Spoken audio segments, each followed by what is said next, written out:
Hmm. Let's see. How are we going to start off this new year? Maybe we'll start off with a little bit of change. How about some cards? Maybe we should. Here we go. How about some memes? Turn up. How about Hello, everyone. how about digging up the undead? Yes. A series about a character that walks in the middle of the daytime and fights the undead using a blade. You know, I thought this episode of Yu-Gi-Oh was a little bit too live actiony and violent. Yeah. Well, Yeah. I mean, what am I saying? They had. I mean, we're talking about the American version, which if you lost the game, all you did was you pretty much get a lobotomy, which is depending on the circumstances, either better or worse than what the hell the actual series was gonna do. Mhm. You know, Where magical saw blades, magical floors that just transport you to another realm. Yeah. It's Hey, like, oh my god, you're gonna saw my legs off if I lose? Actually, they're completely harmless dark energy discs. They'll just simply send you to the shadow realm. a noose around my neck? Oh, that's not a noose. That's it's chained. Oh, it's a noose, guy. Yeah, It's a it's a noose. All it's right. called. Oh my god, my grandpa's been sent to the shadow realm. The what realm? The The shadow what? realm. The What? what realm? The shadow realm. That's where people go. It's like, I think your grandpa's I legitimately think your dead. grandpa What? died. No. He's just sleeping. I just gotta recover his soul. It's like, now do it, protagonist. I'm about to send us to the Malefic world. Ooh, this actually looks a lot nicer than the Shadow. You're supposed to be scared of this place. Look at all the pretty lights. Nope. Mm. Yeah, I but I'll mean, tell you. But speaking of funny accents, I'm about to go make a name for myself by fighting 52 monsters based on animals and whatnot. and again, the references to a certain first gen hero just keeps always showing up in these episodes. For some reason, we must always have grasshoppers in the first few episodes somewhere. Surprisingly, as the antagonist. I mean, let us And we fight a bad within the first two episodes. yeah. So the It just so happens to be the very first episode. Yeah, which is again a reference to a certain hero that we left behind a year ago. I'm hoping, but and and and we have a character with a very particular last name. The one from Ultraman X, and nothing else. You know what? You just can't leave us alone, can you? Can you, Ichigo? You just can't leave us alone because every time we try, you're just always there, and it's just like it's seriously it's kind of stalkerish in a way. Yeah. But then again, I realize this is your franchise, so yeah. Hey, it could be worse. If we landed on Agito, then when we would have gotten to the movie, we actually would see Fujioka Sensei playing a random character that's not Takashi Hongo. No, they didn't. They in that one. I was aware of that, but they didn't meet in that episode. I don't think. No, actually, Fujioka's character actually appears right in front of Shuichi, and so it's like, man, you younger generations, you're doing such a great job protecting the people. I'm very proud of you. Which again, Agito. That's the first out of a lot, like out of 20. I'm like, yeah. Well, second, but yes. Oh yeah, the second. But it is the one that falls on the anniversary of Ichigo. And we just decided to get the 5th in the lineup. Yeah, we are doing an anniversary season today. Just it's not the anniversary of the original Showa era, but rather the anniversary of the Heisei era, with the 5th season of the Heisei era. That is Kamen Rider Blade, episodes 1 through 6. That's not Wesley Snipes. No, it's not. But plenty of memes where you have Wesley. Oh my god! Blade's body. I dove into this show, and the things I discovered, I was like, "Are we watching a parody?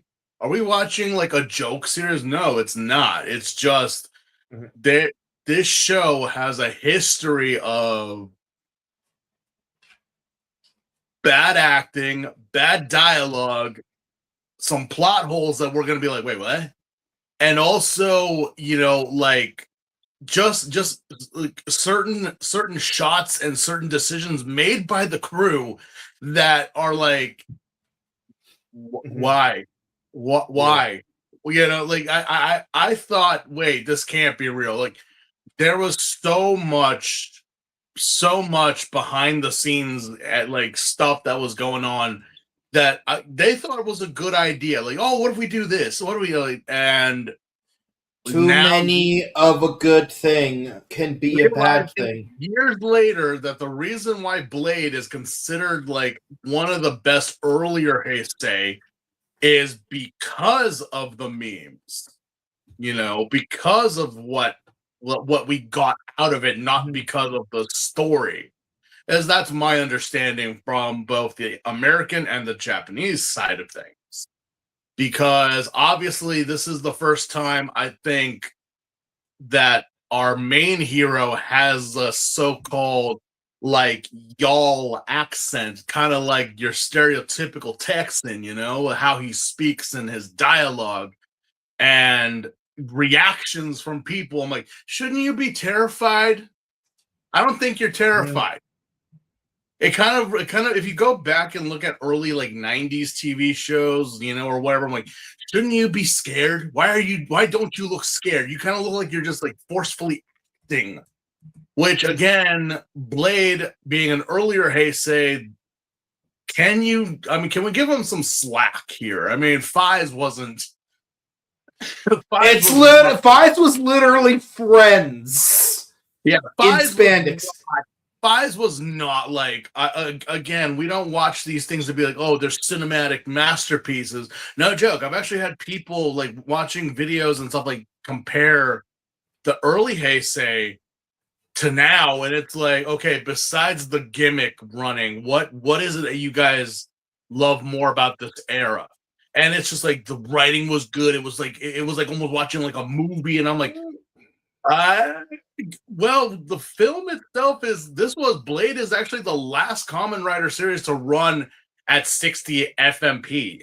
So, this is actually the last show that when you see it, you're actually, why does it look strange?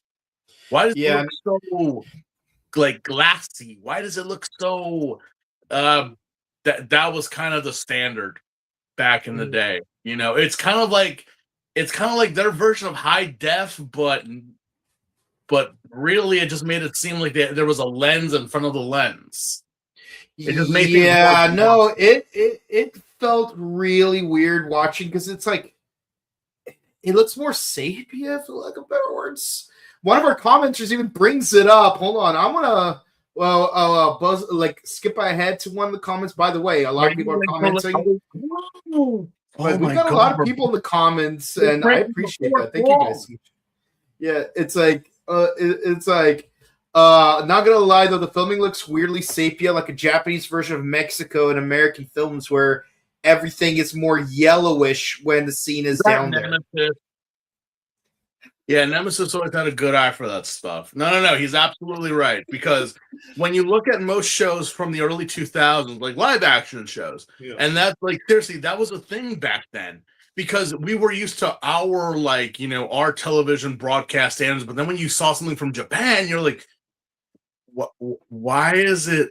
Why does it look like that? Why is it like this is just the standard? I mean, Japanese would look at ours and be like, "Why And these? Why?" that's the weird thing, like that filter that we see in these couple of episodes of Blade. It's like it wasn't there during like Agito Ryuki Fies, and it definitely wasn't there in Hibiki or Kabuto. So it's like, There were why is it so prevalent in Blade though? moments in Fives. There were some moment in Fives where it's like it really. Mostly the night scenes were the ones that I noticed that level of, that filter, I guess we could say now. That is just like, yeah, we're definitely watching a show from the early 2000s from Japan. That's definitely how I remember watching it off of like DVD rip or whatever. But yeah, and like one thing that's really frustrating is because like just to be clear to our audience, we do try to support the official releases of the show. Like we really do try. So, when we watch, seasons that don't have an official release, it's like we don't condone it, but we gotta do things by whatever means necessary for the audience. And I have to say, even when it comes to the best quality, all I can say is episodes 4 onward are a little bit difficult to watch. Episode 4 for one set of reasons, episode 5 onward for a completely different set of reasons, but are much more manageable.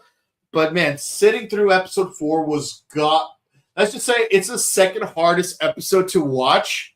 Number 1 being the Beetle Loop on episode of Kamen Rider X. Which reminds me, as soon as I get Kamen Rider X on Blu-ray, I need to rewatch that episode just to see if they fixed that issue. Who knows? All I know is that, going into this, looking into this show just for the bare bones of it, it is up there with one of the earlier, like out of the five, most people have ranked Blade either in the 2 or 3 section. Which again, out of the 5, we're not talking about like anything else. Out of the first 5, Blade falls under 2 or 3 in most polling and fan like their favorites of the early Heisei. And remember, guys, that this was the early Heisei days. That remember we had like almost 12 to 15 year like gap of no Kamen Rider for the longest time. And instead of rebooting it like they did back in 87, they decided, well, let's do it, but this time let's go there. And go there they have. Because while yes, the main rider does keep the like Ichigo look to him, being like the grasshopper motif of the face, there is no insect or grasshopper in these 5 episodes other than villains. Agito, Kuga, they were like what, a dragon and something else. Yeah. Kuga was a scarab, Agito was a dragon, Ryuki was a dragon. Now people think that Agito was also a scarab, but no, like the producers confirmed Agito is definitely a dragon. Just like how Kiva's definitely a jack-o'-lantern. And what's his name? Fies is definitely a shark. Even though the shark motif really had nothing to do with the show. Nothing. Absolutely nothing. I'm like, okay, so is Fies is he's one of them. I know that because we've seen it multiple times. So how is it a shock? But why is this wolf in shark's clothing? It just looks cool. All right. So when it came down after 5s, what are we gonna do? What are we gonna do for the next rider? What's our plan here? Well, the fifth season of the Showa era, and the seventh writer overall, was a rhinoceros beetle. What if we did that again? Except this time, instead of an Elamarina dichotoma, we'll make it a megasoma.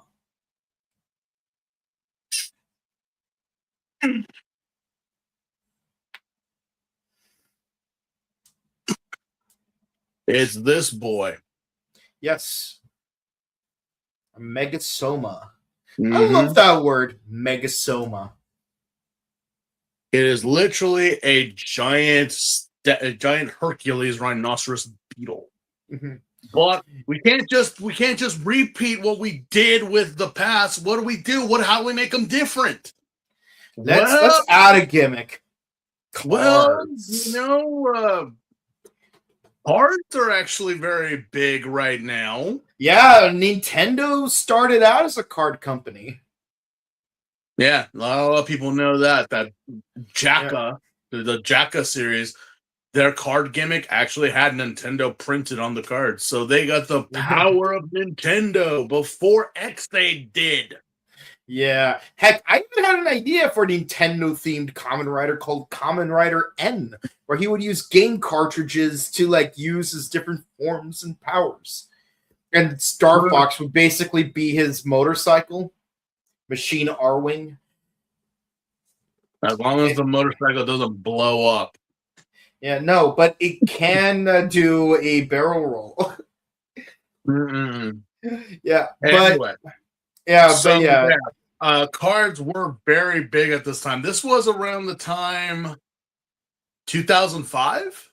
2004. 2004, yes. Yeah, 2004. It aired at the same time as Mega Ranger. Deca Ranger. And incidentally, in the 2019 Japan World Heroes Convention, we actually got the main actor from both shows to appear at Japan World Heroes. So both Kenzaki, who played Kamen Rider Blade, and Banban from who was Deca Red, they were both at the same convention, and Brandon McClare was there too. So you got both Deca Reds together on top of that. So you have the entire superhero time 2004 going on, and this is one of two official convention T-shirts that was given out to limited attendees. Obviously, I went with the Blade one because I'm repping the Kamen Rider crew. Not gonna lie though, I wish they put more effort in the actual designs of the two shirts. I have an unofficial shirt that looks way cooler, but it is what it is. But yeah, no, you can only get one of two. I got the Blade one. I know our good friend Miguel got the red one, the Deca Red one.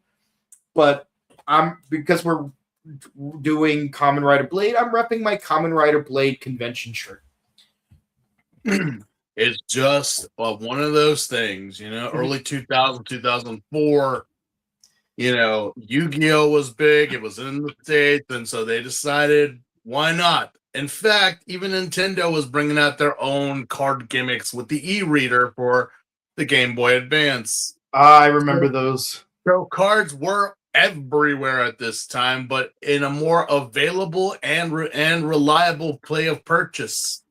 Not like today. But yeah, no, there was no scalping involved. And with that in mind, given the fact that there's an origami themed Super Sentai, I think we're overdue to have a Hanafuda themed Kamen Rider. That is actually interesting.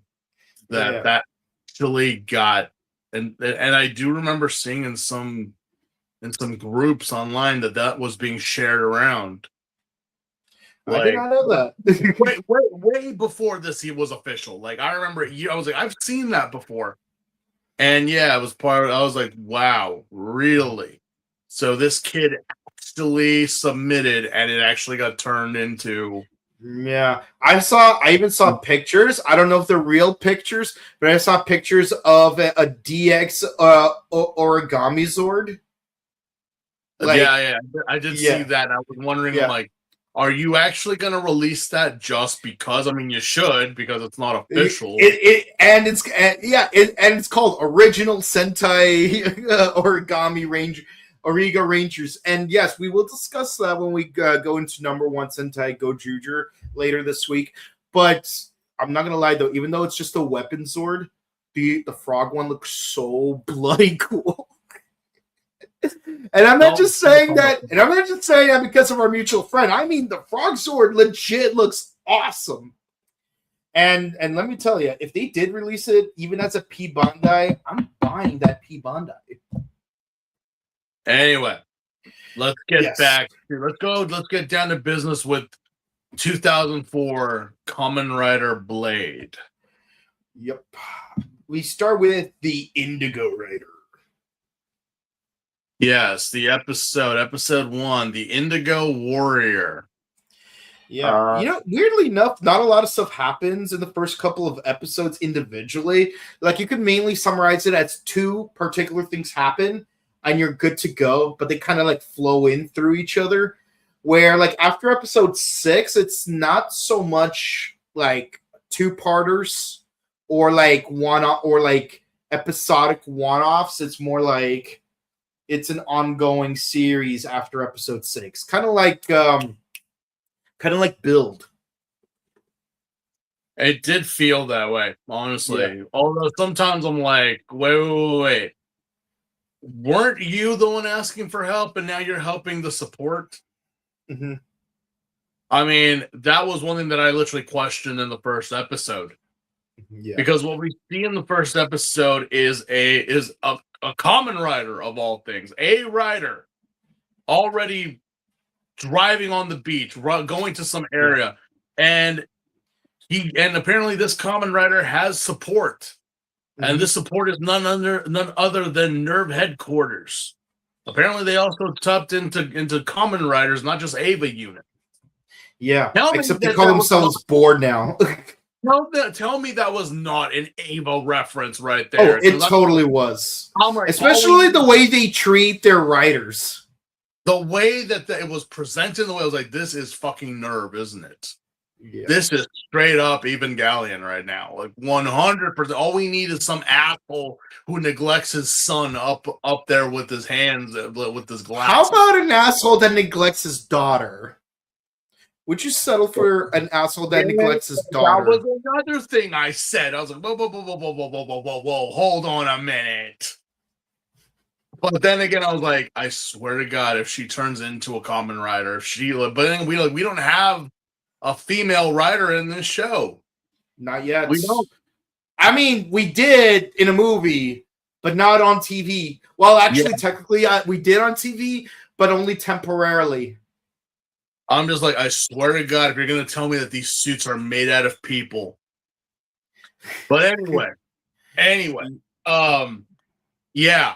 We get, cue in the whatever Ava music you want, because it could literally fit in this goddamn episode. But we see that we have another Kamen Rider in a cave fighting a bat. Mm-hmm. And getting his ass handed to him. Let me put that 100%. This rider, who we don't know yet, who we do not know its name or who he is getting his ass kicked. Now, the other rider, the Indigo Warrior, is riding in on his motorcycle, trying to go and give support. Which, all right, I feel you, but we see a third person in the cave. He's just straight up spelunking. Maybe it's Joseph Gordon-Levitt trying to become the next Batman. I don't know, but it's just kind of weird that there's just some random person and he sees this and he's just like, he gives a very like surprised but happy face that I'm like, oh my God. I'm like, what? You want to see this guy get his ass kicked? You want to see him die? And it looks like it's going to happen. I'm like, oh, here we go. Someone's going to die in the first episode. No, cue in the Kool-Aid Man's, oh, yeah. Comes in the other Kamen Rider. Now, we cue the opening theme song, which Looks honestly like a stage play. looks like a stage play, feels like a stage play, and is actually voiced by women. Yeah. Now, why do I say this? It's because most Kamen Rider openings, if any of them, were all vocalized by men. It's kind of like the fact that Sentai, their first female opening was Time Ranger. And it would remain their only female led vocals until Lupat. Until Loop And Pat. But yeah, here, this is the first time that they actually used women, a female group, to sing the opening theme song. Which again, it's a catchy one. I kind of was like, is this the theme song? it really sounds like a lot of late 80s, early 90s Soviet music that I used to listen to as a kid. I seriously, to me, it sounded like an insert song from the show. That's what I was like, yeah, because I had heard it on playlists before, but there was always like 2 or 3 songs connected to Blade. And I'm like, okay, which one is the actual opening song? Oh no, it's this one. I'm like, okay. Yeah, Blade, like, so in the Showa era, there were mainly 2 seasons that had 2 theme songs, Ichigo and Skyrider. So basically, the 2 seasons just straight up called Kamen Rider. But but here in the Heisei era, and frankly in the Reiwa era on top of that, this is the first of the only 2 seasons to have not 1 but 2 theme songs throughout its run.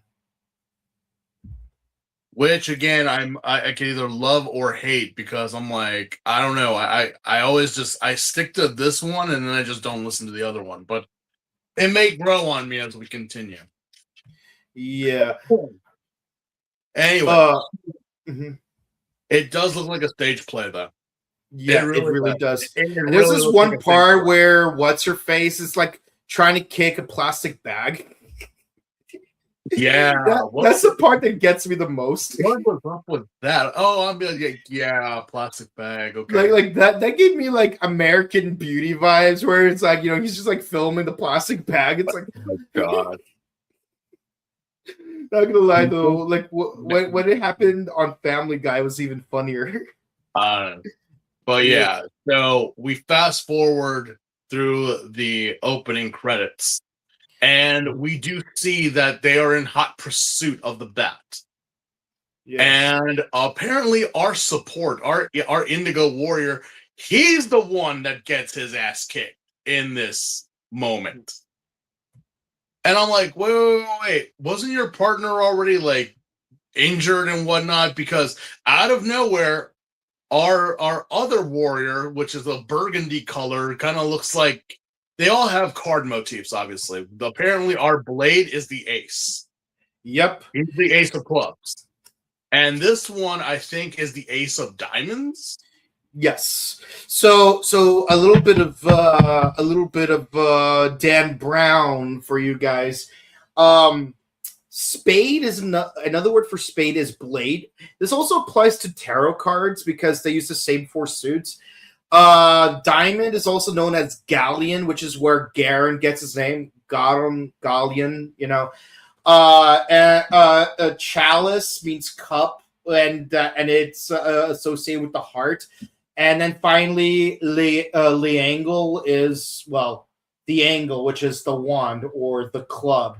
And yes, blade, chalice. Yeah, that's right. It's like, that thing from Da Vinci Code, where it's like male, female, which is funny because a certain character will be very much a certain character will eventually become like a retroactive metaphor for gender dysphoria, but we'll get to that when we get to that. Yeah, it's when you have all 4 suits, it's a very religious thing. Apparently. Or occult, or alchemic. It's pretty much like it itself can be interpreted in many ways. Even the royal suits that they have in most card decks, like, could be you know, depending on how you look at it. No joke, Yeah. look it up. It's actually rather interesting how people have gone so far as like, it's a simple deck of cards. Yeah, but I'm like, okay. There's a lot of history behind the cards. In fact, even with tarot cards, there's like an additional rank that you don't see in a traditional deck called the Knight. So you have the Jack, the Knight, the Queen, the King, the Ace. Mm-hmm. But we don't have Knights in a standard deck of 54 cards. But you know, we can still make the Yu-Gi-Oh reference. Queen's Knight, King's Knight, Jack's Knight in attack mode. And I'd sacrifice all 3 cards in order to summon Slifer, the executive producer. They actually have come out with the fusion of all 3, which is the Joker. Yeah. So yeah, I don't understand how like you came in and saved him, but now you're the one that's on critical. Like, was there just like a life swap or something? Like you came to save him. He didn't come to save you. And Magical cylinders in attack mode. And if he happened to be like the best of the best, I'm like, then why couldn't he have taken out the bat by himself? Mm-hmm. But I'm like, okay, yeah. So we do find out that yes, each one of these carried a significant, specific weapon. Blade obviously has a sword, and our Burgundy Rider over here has a gun. Which ironically does not shoot coins despite being named after, well, a coin. He winds up shooting the bat, and the bat decides to just start pulsating green, which I didn't know that this was a Vulcan. One, I didn't know it was a Vulcan, and 2, I didn't know that we were playing Pokemon. Because apparently once it starts like spewing green, it's time to capture it. But not Pokeballs, not anything. No, I'm throwing a card at it, which traps this monster inside. Mm-hmm. And I kind of just say, didn't SPD have a similar gimmick? Yes, it did. Judgment Time, which was not what Deca Ranger did. Yeah, it's like Deca Ranger pretty much is the Sentai version. Is the Sentai version of Judge Dredd. They are both judge, jury, and executioner all in one. Yeah. As you know, instead in SPD they decided to like seal them away in cards, and I'm like, well, well, okay, all right, that's fine, I guess. I mean, judicial system and all that jazz, but I mean, but think of how much money they save in terms of like prison infrastructure. Yeah, let me just put them in the card holder in my binder.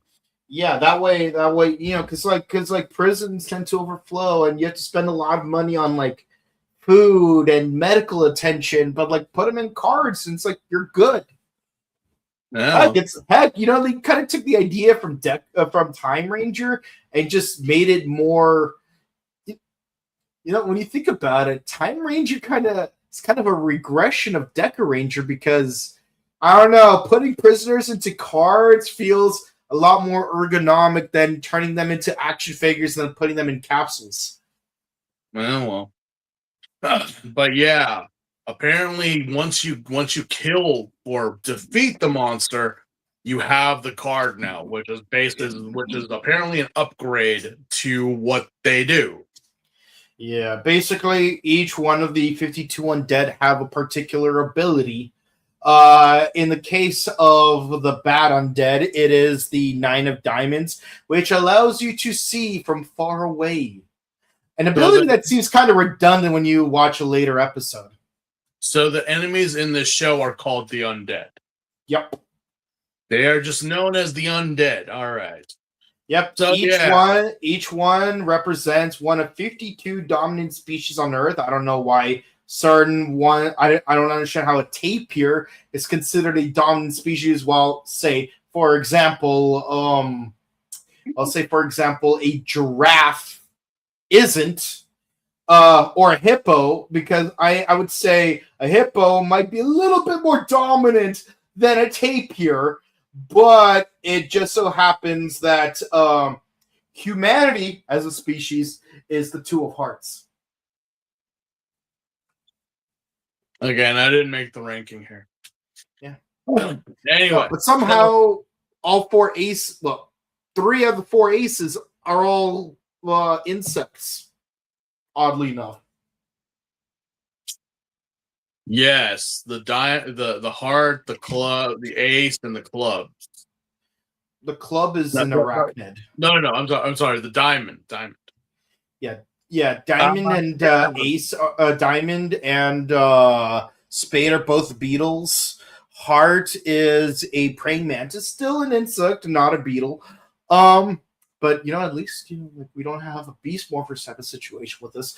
But for some reason, the 4th ace is an arachnid, a spader.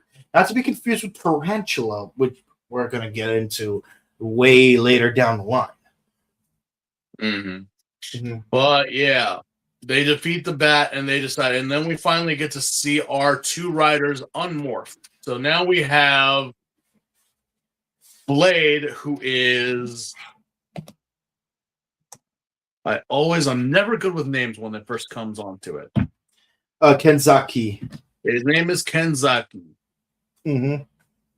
Or Ken. His name will be Ken. And then... Guy always does nicknames. Tachibana. And then we have Tachibana, which... Again, I get it. I understand it. But at the same time, I'm like, you couldn't have come up with another name? I mean, would you prefer his name be Taki? No. It wouldn't be right. After what Black did, no, it would not be right. Yeah. But we just find out, we have Ken and we have Tachibana. And apparently we also have the mysterious stranger who was behind us the whole time. Yeah. Hayato Ichimonji. I'm just kidding. Yeah. No. We all wish, but it's not. Not. His name is where is it? Kotaro. Yeah. Again, we're getting like both Black and Ichigo references here. Oh, wait till we get started. Anyway, so apparently Kentaro here is a reporter and doing a research on the Kamen Riders. So the Kamen Riders are actually a thing in this world. Mm-hmm. All right. So what is it that you're trying to do? Oh, he's just trying to write a book about them.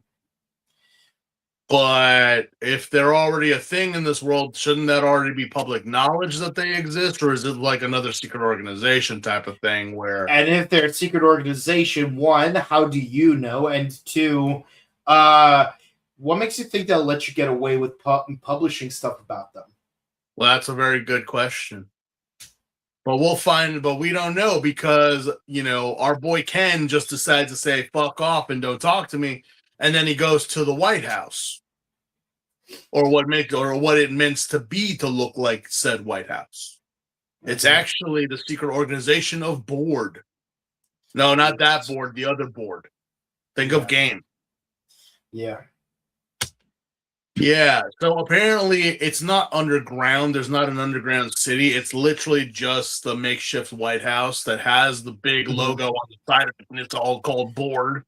Yeah, and let me tell you, their chief is like, listen, you guys have been screwing around. What am I going to say to the board of trustees? Tell them to go fly a kite. Jesus Christ, man. It's like, wait, so what's going on? Apparently, somehow the undead have been released. A couple months ago, in fact. And wait, so who released them? We don't know. Where were they? We don't know. Tachibana is suspicious of who released them. And it's just like, no, he knows. He knows. And I'm like, you know what? I feel very suspicious of you, Tachibana, for some fucking reason. You just ain't right. You're just not right. But anyway, cue the semantics. We go with Ken back to his apartment, but apparently he's been kicked out. Because he's been away for 2 months, apparently. And you didn't pay 2 months rent in advance? Ken? You didn't even give them a note? You didn't even leave a note that you're going to be gone for 2 months. So what were they supposed to think? What were they supposed to fucking do? I mean, think about it. If you had properties and you didn't get 2 months rent and you hadn't seen the person in 2 months, what were you going to suspect? Yeah, well, again, that's just the thing with Kamen Riders in the Heisei era. A lot of them are just bums.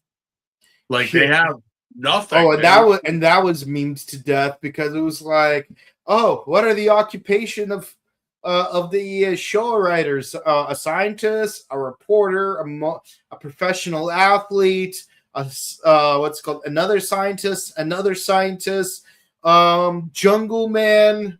Let's see, athlete, professional athlete. Let's see, astronaut, kinda, Air Force pilot, college student slash helicopter pilot, and then it's like, what were the show era writers doing?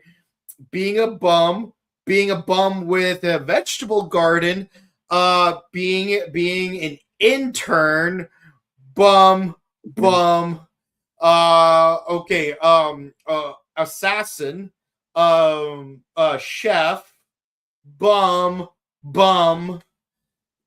and photographer slash bum.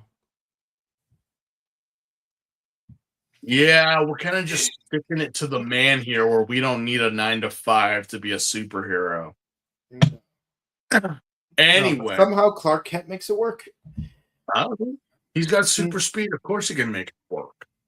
Anyway, so yeah, apparently our makeshift reporter journalist is actually a stalker, which finds Ken and actually kind of decides to offer him a place to stay if for no reason at his sister's place.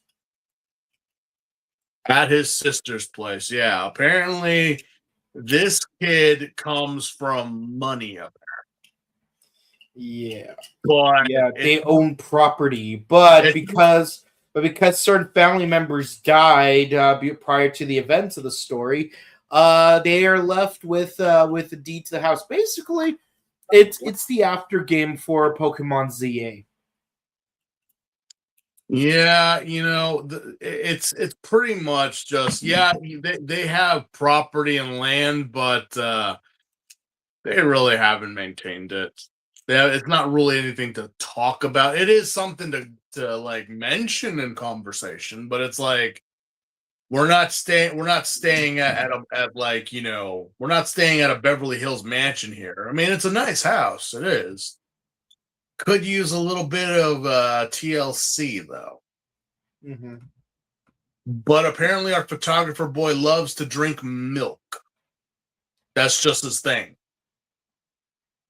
Although it's kind of crazy how I'm like, okay, randomly you just have this mansion with like all these rooms, and our main character is going to be living here for the time being because what else is he going to do?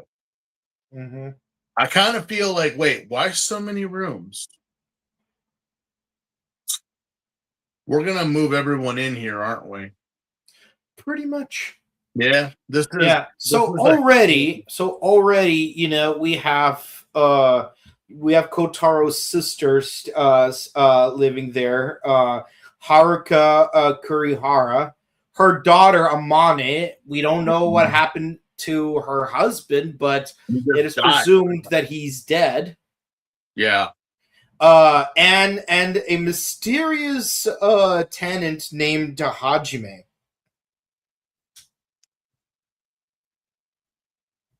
How come I have a feeling he's involved in this? Mhm. He just is. Yeah. I know he is. I just But know he is. Amane is so bright-eyed over Hajime. He's like, wow, Hajime is so cool. He's practically family because he's lived with us for 3 months. 3 Convenient. months. 3 months. It's Well, very convenient. This is a child, after all, and you know how I feel about children. You know, I mean, I don't think I need to say it, but you know, Yeah, they get easily attached to people. She has more love for this random stranger who they barely see once in a while, more than she does her actual uncle. Which, again, I don't blame her. Mm-hmm. I don't blame her. He's kind of creepy, not gonna lie. Like Tracy Sketchum creepy. He's kind of weird. Like, you know, like, first off, do you realize what it is you're getting into here? Do you realize what it is that's going on, especially with your very unique tastes in underwear and vehicles? Anyway, so our boy Ken is just chilling. He takes a nap. He gets some memories, I guess, about himself as a child. Only to wake up getting a phone call saying Nerve headquarters is being attacked. And what are they being attacked by? It's not a square, I'll tell you that much. It would be more often if it would. It's being attacked by locusts. Oh hell no! Oh hell no! Oh hell no! Oh hell no! Oh hell no! Oh hell no! Oh hell no! That's right. We have a repeat of Kamen Rider Black Episode 1. Who has a can of Raid? No joke. I'm like, who left the screen door open? Yeah, there's an entire swarm of locusts that just attack the facility and destroy it. I'm like, man, you got to call the Orkin Man or something. If you got an infestation. Well, these aren't regular locusts, guys. These things are a hive mind that make a grasshopper undead. Yep, that's right. It is. I don't know who that is. I've never met him Locust. before. I've never met him before. Mm-hmm. But yeah, so apparently someone let them in. Who was that? We don't know because they should not have gotten in here. And we find out that one of our support people, what's her name? Her name is I'm trying to remember her name. What's it called? Shirori. Shirori. Are we sure? Yeah. Let's see here. I know I have it. Like, let's see. Yeah, she's played by Yumi Egawa. And she's mostly known for her music. Yeah, no, that's Ryuji. Yeah, Yumi Egawa. Yeah, she used to be a member of Bonita, and she auditioned for the television show Ninkimono de Ikoe. You know, apparently she kind of looks a little bit like Mari, you know, Yuri Haga's character, but I was like, that's not. It's the hair. It was the hair of the era. It's the hair, because I was like, is that Mari? It's like, no, that's not Mari. No. Can you imagine if it was? It's like, we can't just leave this woman alone, can we? For the love of God, man. You screwed her around in 5, you screwed her around in the movie, and then the 10-year, and then the anniversary film, and then you screwed her over in Kiva. It's like, give her a break. Can we just give Miss Haga a break here? Anyway, yeah, it's the hair. That's just a common hairstyle that was. It's pretty much the Japanese version. Bangs with long hair. Bangs with long hair. But yes, Shiori is the one that called Ken and actually hid in the closet. I can't believe that worked. Surprisingly, hiding in the closet was an effective strategy. Usually it isn't. Even though these locusts are able to rip off electrical appliances and pull down massive steel pillars, a simple door is just not in their repertoire. Especially if there's like a little gap at the bottom, like most doors do. Oh, yeah, the ventilation. Yeah, there's a ventilation. Yeah, someone needs to call Philip K. Dick and like direct this episode because like if you've read Second Variety, you know what I'm talking about. I'm like, really? You could tear down computers, light fixtures, and steel beams, but a simple door with a ventilation, that apparently not. But yeah, moving away from the comedical moment, again, that's another meme that got placed with this show. So apparently Shiori says that someone let the undead in and they infiltrated, but she doesn't know who. But the president has gone missing. Mm-hmm. Oh, and someone whispered the name Tachibana. But wait a minute. There's something we forgot to mention. So before all this happened, didn't you guys meet with the president? And wasn't there like a little bit of not so much with Ken, but with Tachibana? Yeah. Like, remember Tachibana him left, but Tachibana went back? It's like, why did you go back? Because apparently you had something to tell the president. So kind of suspicious that went down. And then later that day, we got attacked. Yeah. Is there proof of this? Yes, there is proof of this. There is actual video evidence that Tachibana, transformed in his rider outfit, attacked the president, punched him in the gut, and kidnapped him, then leaving the door open for the locust monster to get it. Why?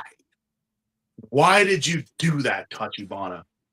Well, we're gonna find out soon. But as of right now, we must go back a little bit because the grasshopper decides to attack again.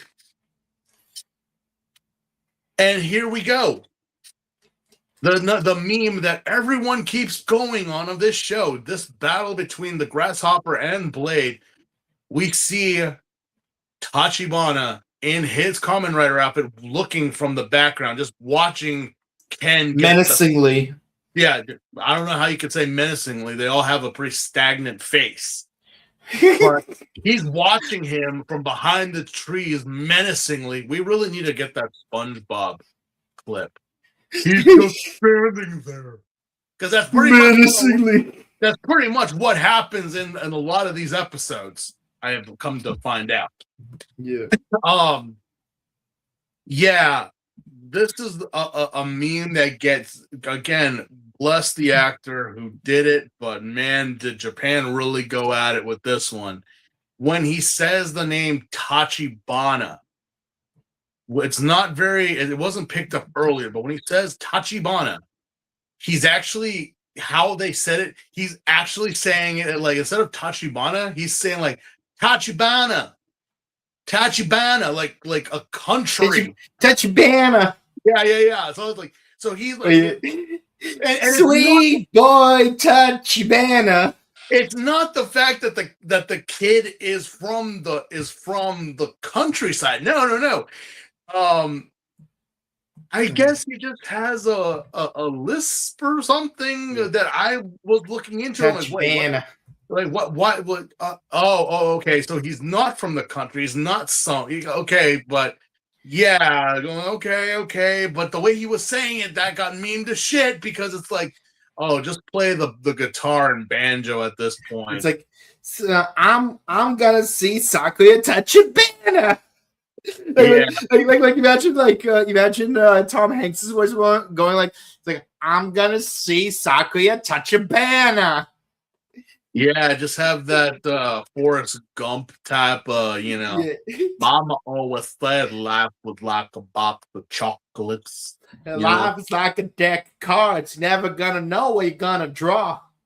Yeah, so surprisingly, that's where we leave off in the episode. Is our We boy do Ken get getting one really cool clip though.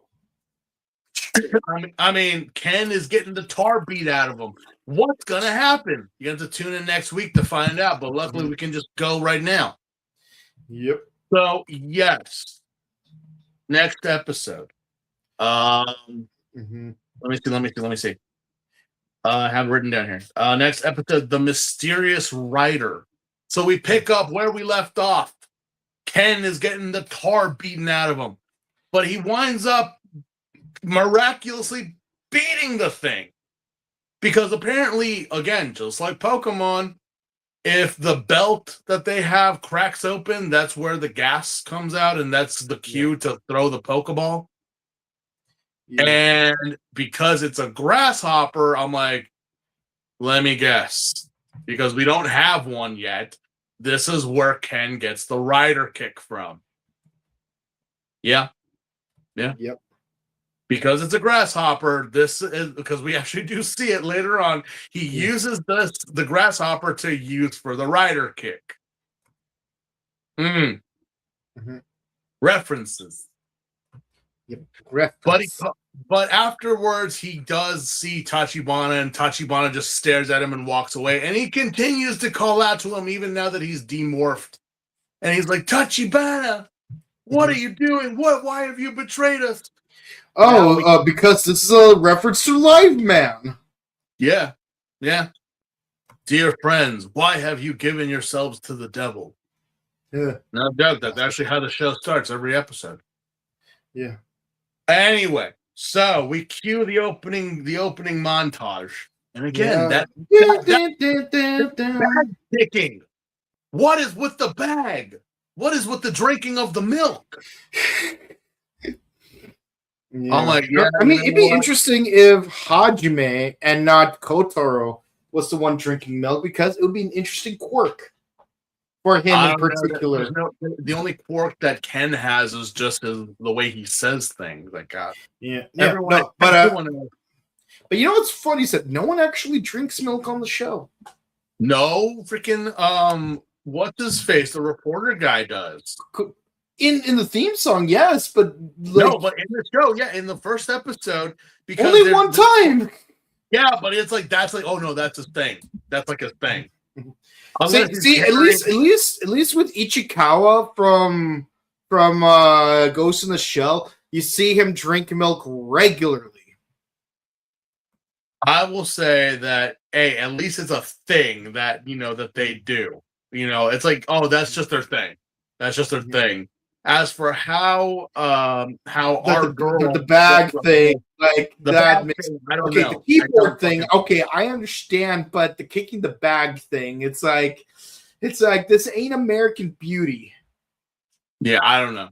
American Beauty was out at this point, but I'm like, is it really? I mean, is it really that good of a movie that you got to reference it with the bag? Really? Yes. And after he defeats the grasshopper, he turns around and he sees Hajime.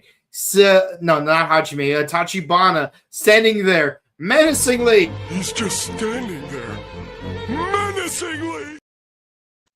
Oh yeah, we're gonna get the hell out of that with this one. Get so much mileage from that video. Oh yeah, we're definitely gonna use this one to hell and back.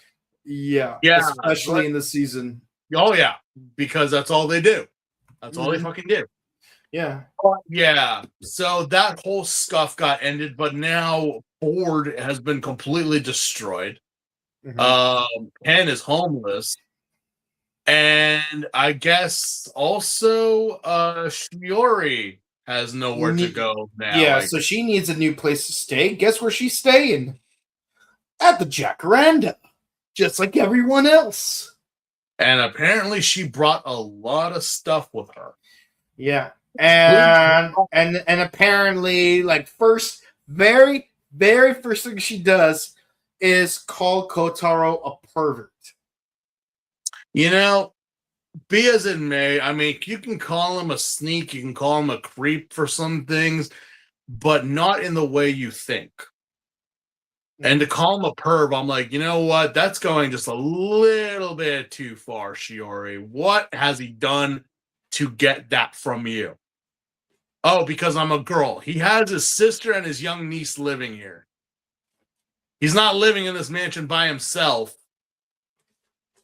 Mm-hmm. But anyway, it's like, yeah, apparently she brought everything, even her work. Mm-hmm. Because now that this is, instead of having a coffee shop, we have a small villa as our base of operations. Yeah. It's a thing in the Heisei era.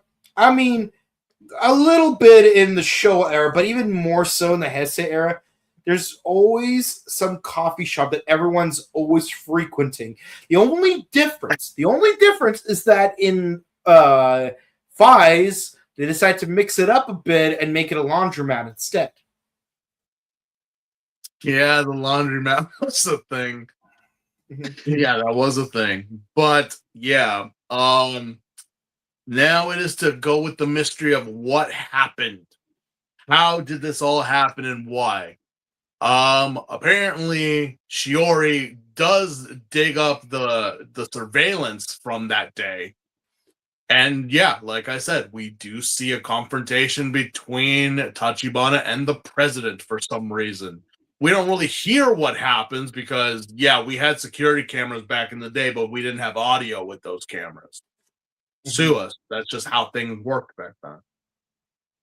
And all we see is the confrontation, the transformation, and then the kidnapping of the president. As for why, we still don't know that. But again, it's Tachibana. Tachibana did it. Now, what else happened? We got to meet the family. We got to meet mom, sister, and niece. Which, again, I guess Ken is deciding to take up some photography. I think. Because he has a camera now. Mm-hmm. I don't know why. That's just a thing that we happen to address. But fast forwarding a little bit, because again, not much goes on in these episodes. Yeah, not much happens in this episode. And once we get past that point, we just know that Amane is on a field trip to an observatory where a plant undead shows up. More specifically, Bioplant, which is a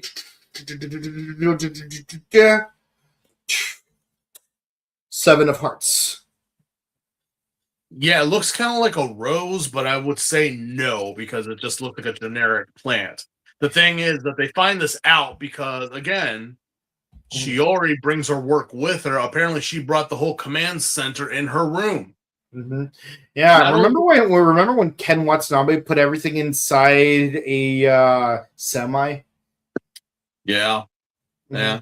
But And then Haley Zichter did the same thing the next year. And Shiori just decides to put it in her room, which I'm like, this is a very spacious room, especially in Japan.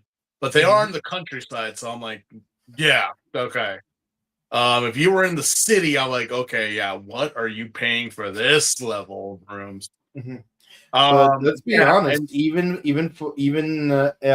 let's be honest, she's not paying squat for that room. No, yeah, our reporter boy is just giving them a place to live. Yeah, without rent. Kirito makes an excellent point here. It's like that's an excellent business model, just giving away the best sword in the game for free. Mm-hmm. Honestly, you know what, Shiori? You should be really thankful that he gave you a room, especially such a spacious one. Anyway, yeah. So we do, and again, we do cut to the observatory, showing what is going on, and we see a pile of bodies. Yeah, because apparently people were strangled by a plant, of all things. And I don't think Pamela Isley is anywhere nearby. No, this is not. Well, this could be Pamela Isley, but I would say this is a lot more predatorial Besides, Pammy wouldn't leave bodies. Yeah. Anyway, so yeah, we ride off from the command center and go to this observatory. Mhm. And well, again, not much happens. Kind of randomly they run into the plant monster. Mhm.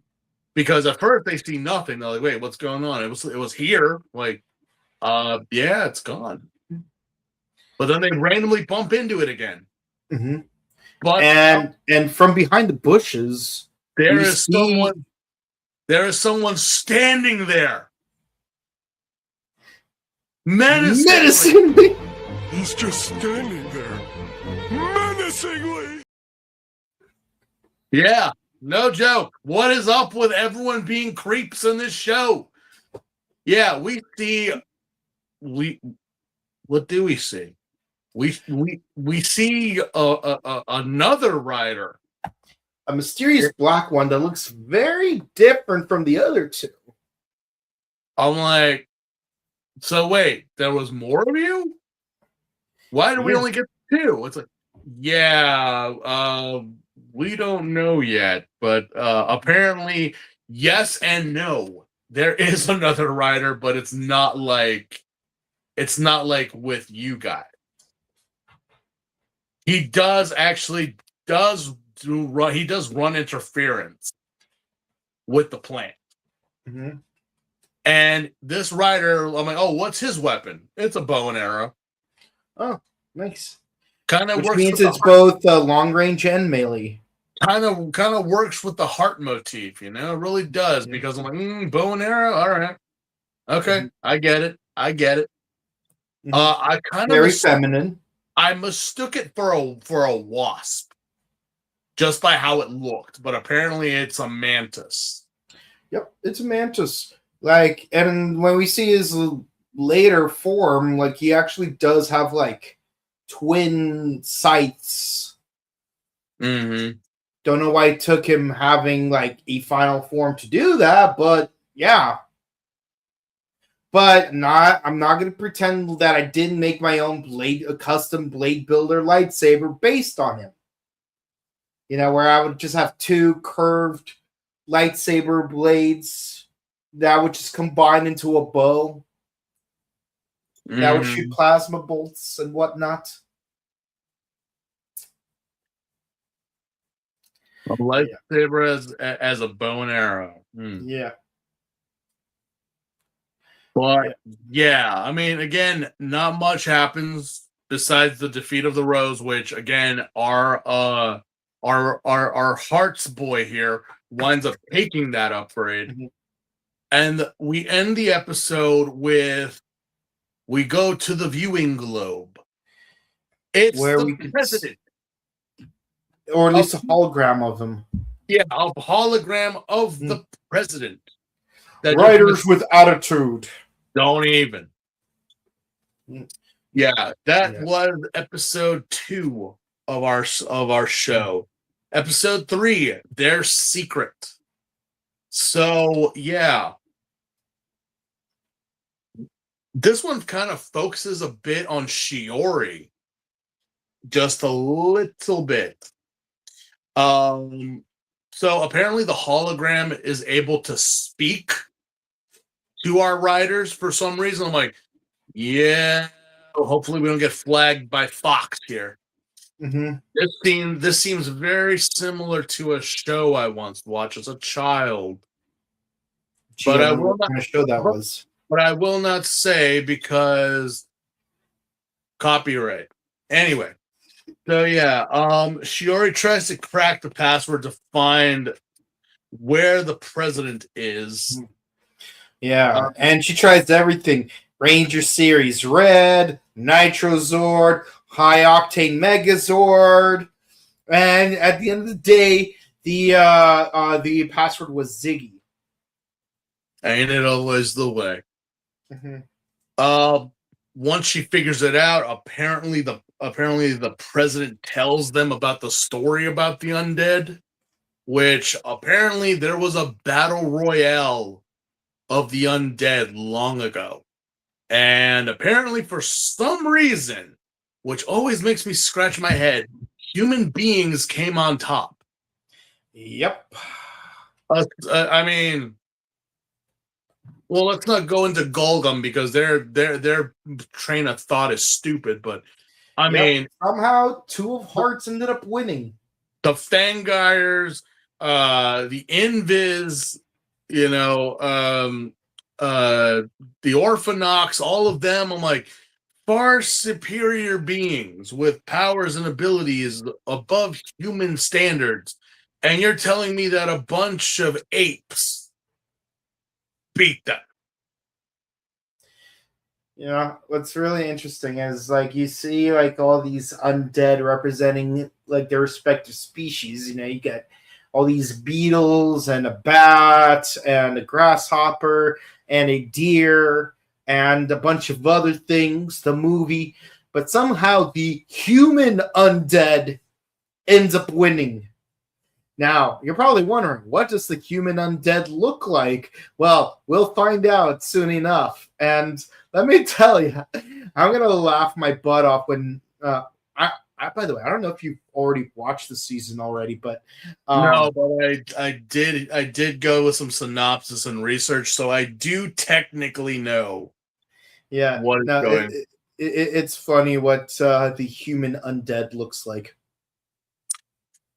Yeah, so pretty much we get this whole thing, we get this whole backstory about, what happened all those years ago and how it happened. And I guess Tachibana was the one that let them loose and let them all wreak havoc on board. As for why, well, we kind of get that information in this episode, but we don't get the full extent of it until the next episode. Basically, Tachibana is a guinea pig. Yep. And he's slowly turning into the Hulk. Yeah, Tachibana, again, being the oldest and, being one of the first aboard, yeah, they created the rider system too quickly, too fast, and it wasn't ready, give or take. Yeah. In the words of our mutual friend, too much, too fast, too soon, this will never last. The whole thing is that, yeah, they kind of said it was ready, but not really. But hey, we got it on the second try. We got Blade to be perfect. Okay, so what does that mean for Tachibana over here? As always, some side effects may occur, such as he's dying. Mm-hmm. Yeah, the belt, the rider system has taken its toll on Tachibana. And the reason he did this was strictly revenge. Because they knew, Board knew that it wasn't ready. Board knew that that this could possibly, most likely kill him. But they didn't care. So when he found out, he was like, what the fuck am I even doing for these people? What am I? I am just an experiment, a number to these people. What am I even? That's a very good question. Yeah. That is a very good Meanwhile, Hajime somehow rescues Amane after her encounter with the undead. He just found her lying there conveniently. Yeah. Also, who are you? Yeah, you know that mysterious tenant that we have living with us? That's him. Yeah, and Hajime is and of course Amane is just swooning over Hajime because it's like, Hajime saved me and whatnot. I know she always has bright eyes for him, and let's be honest, she doesn't have a male role model in her life for the last 3 months. I get it. She's very young and impressionable. Also, Yeah. incidentally, Hajime seems to be injured on his left arm. Why are you injured? I mean, we did see that one rider get hit in the arm. Yes, and he was bleeding green, almost as if his body was made out. I'm just kidding. Not explosive. Yeah. Yeah, he's bleeding green. As for why, I don't know, but we Well, do. given the fact that we've seen like undead in past episodes bleed green, it's fair to put two and two together that this writer might himself be an undead. I mean, there's no rule that he isn't one, and it's not crazy that one of the creatures that we're mainly fighting against happens to be a Kamen Rider. I mean, the last season kind of proved that. Oh yeah, no, like freaking Ryuga was a mirror clone of Shinji. So let's see here. Fast forward. We get a little bit of story with Shiori and her father. Apparently, yeah, the Ava references are here totally. Mm-hmm. Being the daughter of a former member of board. Yeah, and incidentally, the hologram of her dad can only answer 5 questions, and it just so happens the 5th question was asked by Kotaro. So, And what was that 5th question? something very relevant. Yeah. So, yeah. Oh my goodness. Yeah. Meanwhile, a dam is being attacked by a deer undead, which is 6 of spades. And deer. And Hajime tries it. No, sorry, not Hajime. Tachibana tries his darnest to fight back against it. I thought you were on their side, Tachibana. Why the fuck are you fighting them? Well, you see, we are a secret club because of our agenda.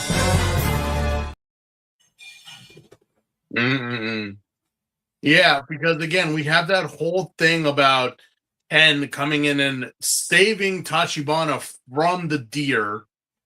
And, well, I was like, aren't you supposed to be kicking his ass, Ken? Like, that's literally what you've been saying this whole time because you don't believe that Tachibana would have done this stuff. But it's like, oh, wait, I got to save him. And then I'll kick his ass. Sure. I forget who was the one that got this power up. Which one? The deer? The deer, yeah, the deer. Yeah. It's 6 of spades. Yeah, no, but who got it? Who landed the finishing shot? Well, it was Kenzaki. Because it wasn't. Yeah. He did get it. I was like, wait, who? I was so confused about who got that. But then again, I was watching. I was doing other things watching this episode. So like at first, Kenzaki, Shiori, and Kotaro were investigating a secret room in Board, but they find out that up in the mountains there's an undead signal. Kenzaki, you should go get it. And we find Tachibana getting his butt kicked. And who is there to see Tachibana get his butt kicked? Why, it's a certain Black Rider looking over menacingly. He's just standing there, menacingly. I seriously thought he was gonna do something. Yeah, no. And apparently, like, he can like see from far away, which kind of reduces the 9 of diamonds to be a kind of a redundant card. I don't know. Apparently, mantises have very good visions. Yeah. Well, mantises have 5 eyes. Yeah, I know. Go cross-eyed. They got 3 in the center, and then the 2 big domes on the side of their head. Yeah. Which a lot of people claim they have pupils, which is not the case. Nope. They do not. That's just a shadow or the lighting hitting the eyes. They're just normal insect eyes. Mm-hmm.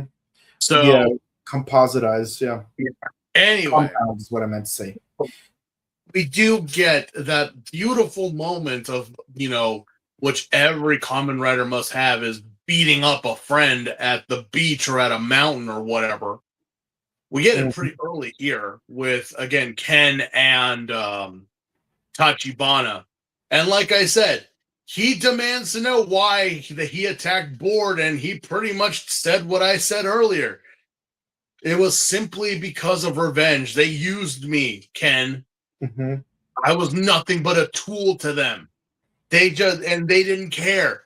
They weren't trying to help me. They pretty much said I was a lost cause. I was like, you just continue your service and that's it. Which, no matter who you are, that is probably the coldest thing to say to somebody. Yep. Like, yeah, thanks for your service, but yeah, you're dying. Just keep fucking doing what you're doing, all right? Hmm. That's it. Just keep doing it. Don't really just walk it off, all right? We all die someday. They're like, yeah, but you didn't tell him that he was gonna die if he kept doing it. Yeah. So I'm like, I'm not surprised. I'm like, yeah, I'm not surprised that Ken did that. I kind of give him the benefit of the doubt here. Mm-hmm. Of attacking his employers and whatnot and kidnapping the president. Because I'm like, yeah, you all are just a bunch of dicks. Like, straight up. Just, oh, God, I feel for you. I feel for you, Tachibana. I do. Yeah. And that is possibly the end of the episode because we wind up on the next one. Yeah, no, it's like the mysterious Black Rider's like, humans protecting other humans. How stupid. But let's keep watching. Menacingly! Let's see here. Yeah, next episode is Immortality's Mysteries. This one is episode 5 in our little show. Basically, to sum it up, we're going spelunking. Mm-hmm. Yeah, so episode 4, Tachibana reveals that, oh yeah, by the way, you're gonna die, just like me. And then Kenzaki gets that image of himself turning into the Hulk. Yeah, because apparently they did make the blade, the system a little bit better, but not enough that, yeah, it burned through him pretty fast. It's burning through you like somewhat at an average speed. So, and you can't fix that, as far as we know, no. All right. Yeah. Okay. Whoever said working for the government, for a secret government organization, was easy? I certainly didn't. So, yeah. We do get a little, we do get that now it's in Ken's mind about what he's doing and what's going on. But, of course, obviously, Shiori's words continue to ring in his head that you're the hero, you got to protect everyone, that's your job. Which I guess is motivation enough for Ken. Well, I got to be the hero. All right, then. All right. You got to sacrifice yourself for the greater good, I guess. But let's go spelunking with our little sister. Why won't we? Yeah, because that's what any responsible adult would do. Yeah, especially with a bunch of undead monsters running around, and we do get a very classic monster movie trope here of the helpless victims being cornered in a cave. And I'm like, wow, they actually really went there, didn't they? They actually killed the two. Yeah, but like any other person who died in the show so far, I'm here to tell you right now, we don't care. Let me tell you something. We don't care. Jerry. Do we care at all if it's not the main cast? No, not one bit. not one bit. Yeah, we're dealing with a centipede this episode. Yep, the centipede. I'm not even gonna bother. No, wait, no, wait, hold on. I think you skipped an episode. No, did we? Yeah, because it sounds like you're describing episode 5. We didn't do episode 4 yet. Are we not on 4 yet? Wait, what? Yeah. Episode 4 is the one with the moth. Oh, wait, I got my notes confused here. Yeah, that makes more sense. Yeah, I got my notes confused. Yeah, no, take it from here. Yeah, I gotta fix this. My notes got confused. Yeah, got to be careful with those note cards. Mm-hmm. But yeah, yeah, let's get right into it. So, yeah, the moth one. Yeah, it's got reflect powers. Yeah, it's the 8 of hearts, in fact. So already we got 2 heart undead. Yeah, the undead seem to be under categories, aren't they? Yep. Like I said, there's 52 of them.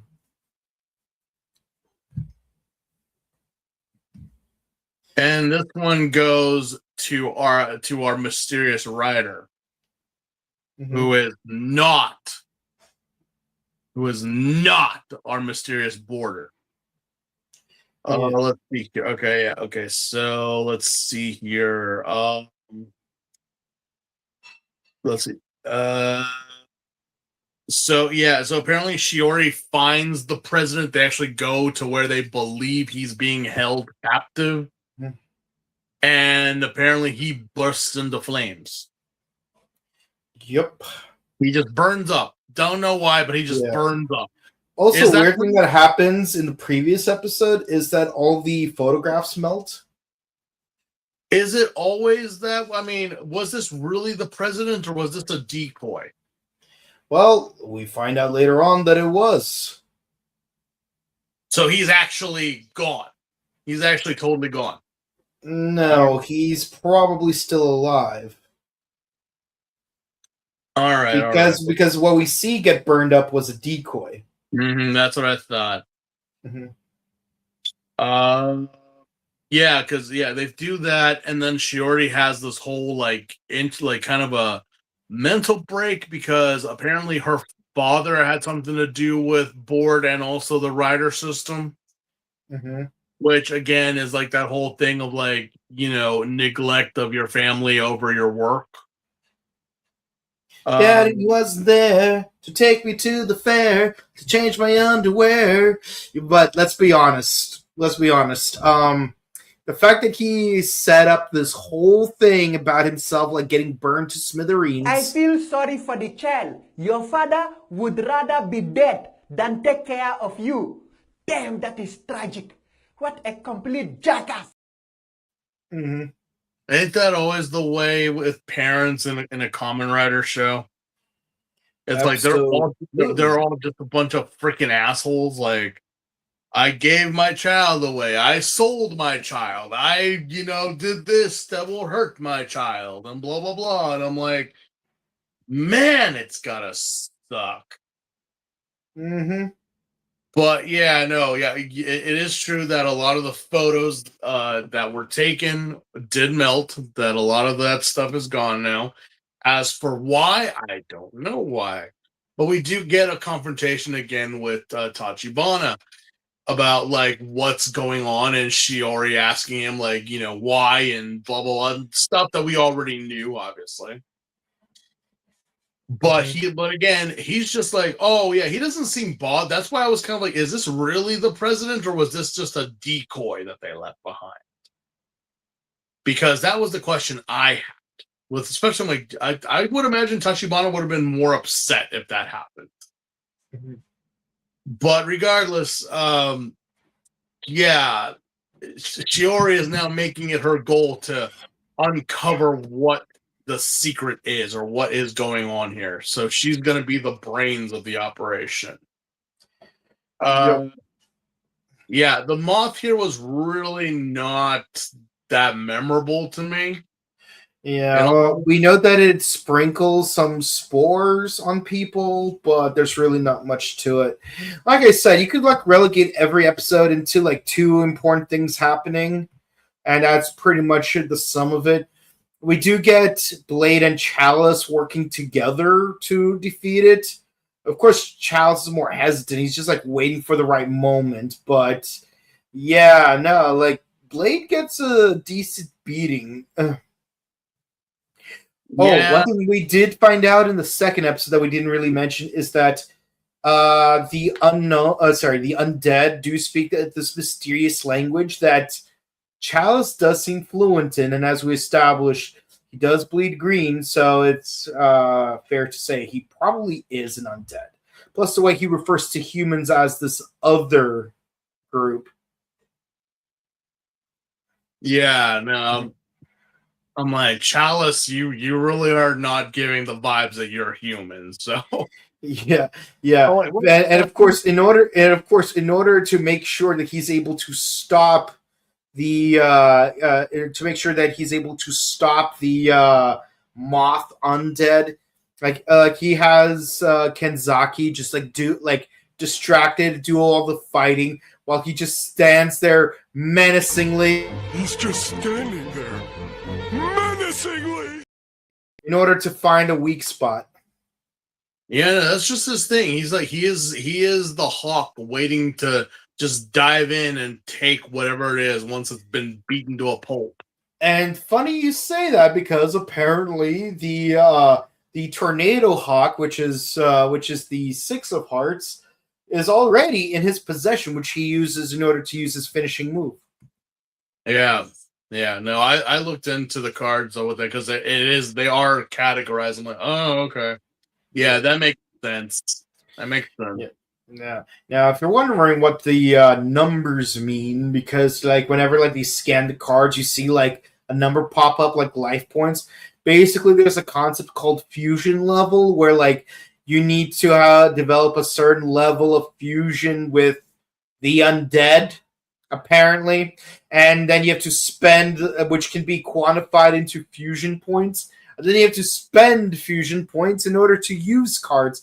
So it's kind of like that Orphanok blood thing where like you need to have a certain amount of Orphanok DNA in order to use the smart gear. It's even the same with build with the hazard. Yeah. It's like you need to have a certain level to access the next forms. Yeah, but your hazard level doesn't go down though. This one you need to build it up. Or is it like that? Yeah. For fusion level, you actually have to build it up over time and then spend it all at once. Yeah, because I'm just like, no. Well, this is like leveling up, but not really. If I were to put it into this way, I'd be like, yeah, this level of evolution could be summed up in any Digimon game. Like levels and all that stuff really don't matter. You need like certain stats for you to access the forms. Yeah. You need to, depending on your attribute, levels are more of a suggestion than an actual, Yeah, you have to build certain stats and things like that to access certain forms, as opposed to just a singular like, oh yeah, you reach level whatever, now you can access this. Like now. It's way more confusing than it needs to be. Basically, I have to think of it like a microtransaction. Yeah. So yeah. Episode 5, as we mentioned, we go spelunking like an irresponsible parent. Obsessed for what? Also, we sold Hajime's car for a Land Rover. Yep. Which he had an old Model T, which surprisingly still worked. Not bad for a car that's almost like 108 years old. Yep. And the monster of the day is none other than Shuffle Centipede, which is the Ten of Hearts. Man, we're getting a lot of episodes with Heart Undead. Yeah, what's up with that? Because we got 8 and 10 and 7. Like, we don't know what happened with 9 specifically. I feel like 9 should be important, but like, especially in this batch of episodes, but I don't even remember if we even see Recover Camel. But yeah, and we know that, well, let's be honest, when he demorphs, he uses the Two of Hearts. So like he has Ace, 2, 5. No, wait, does he have 5? He has 6, 7, 8, and 10. So he's got like at least half of the hearts already. And they can only use their own cards, right? It's not like Yep. I can take an ace and I'm a club, right? Yep, just like when Ryuki uses shoot vent, like it goes to Zolda instead of Ryuki. Yeah, because I was like, what if Blade got a heart or whatever? Like, I don't know if it would be able to use it. Mm-hmm. Like, Well, I don't know. There is one character who could use any card. No, I know. We're not going to spoil that. No, we can't do that. We can't do that now. No. Yeah. So yeah, we go spelunking and we get people dying left and right because I guess we don't know if the undead eat people or just kill them. We don't know. But we do know is that this BDSM looking motherfucker tries to kill our little niece. Mm-hmm. Because again, why would you take a child into a cave? I don't really know, but apparently Centipede can shoot out boa juice. Which gets our little girl hospitalized. yeah, it's a very goopy, thick poison that I guess not injected but absorbed through the skin, causing burns, but also killing her from inside. Now, yes, there are some centipedes that are poisonous. Mm-hmm. Some lethal. Mm-hmm. There are some that are not. They are just, when they bite you, it's a really nasty one. But we do know that it is one of the 5 deadly venoms. Yes. A centipede in the world is in the top 5 of most deadly venoms in the world. Not all centipedes, not all of them, but there is one. Mm-hmm. Kind of gives me Voldo vibes from Soul Calibur. This one, yeah, like if he starts hip thrusting one of the riders, I'm so walking away. Yeah, and but yeah, no, it's but yeah, what's it called? Yeah, so we see Hajime trying to fight. No, not Hajime. Tachibana try to fight against the centipede because obviously, like he feels like his life is on the line, so he needs to destroy all of the undead. But we also get Chalice fighting against him, and for once, he's not actually standing there menacingly. He's just standing there, menacingly. No, instead, he's actually being very aggressive, very uncharacteristic. I wonder why. Well, the thing is that our Chalice boy was not too happy that, that Ken and what's his face took little Amane to the beach to go spelunking. Mm-hmm.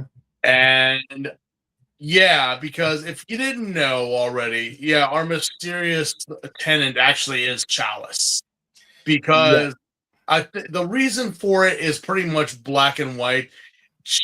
We see that Amane gets attacked and gets sprayed with the acidic poison You know, she is sent to the hospital. She's dying pretty much because of the poison.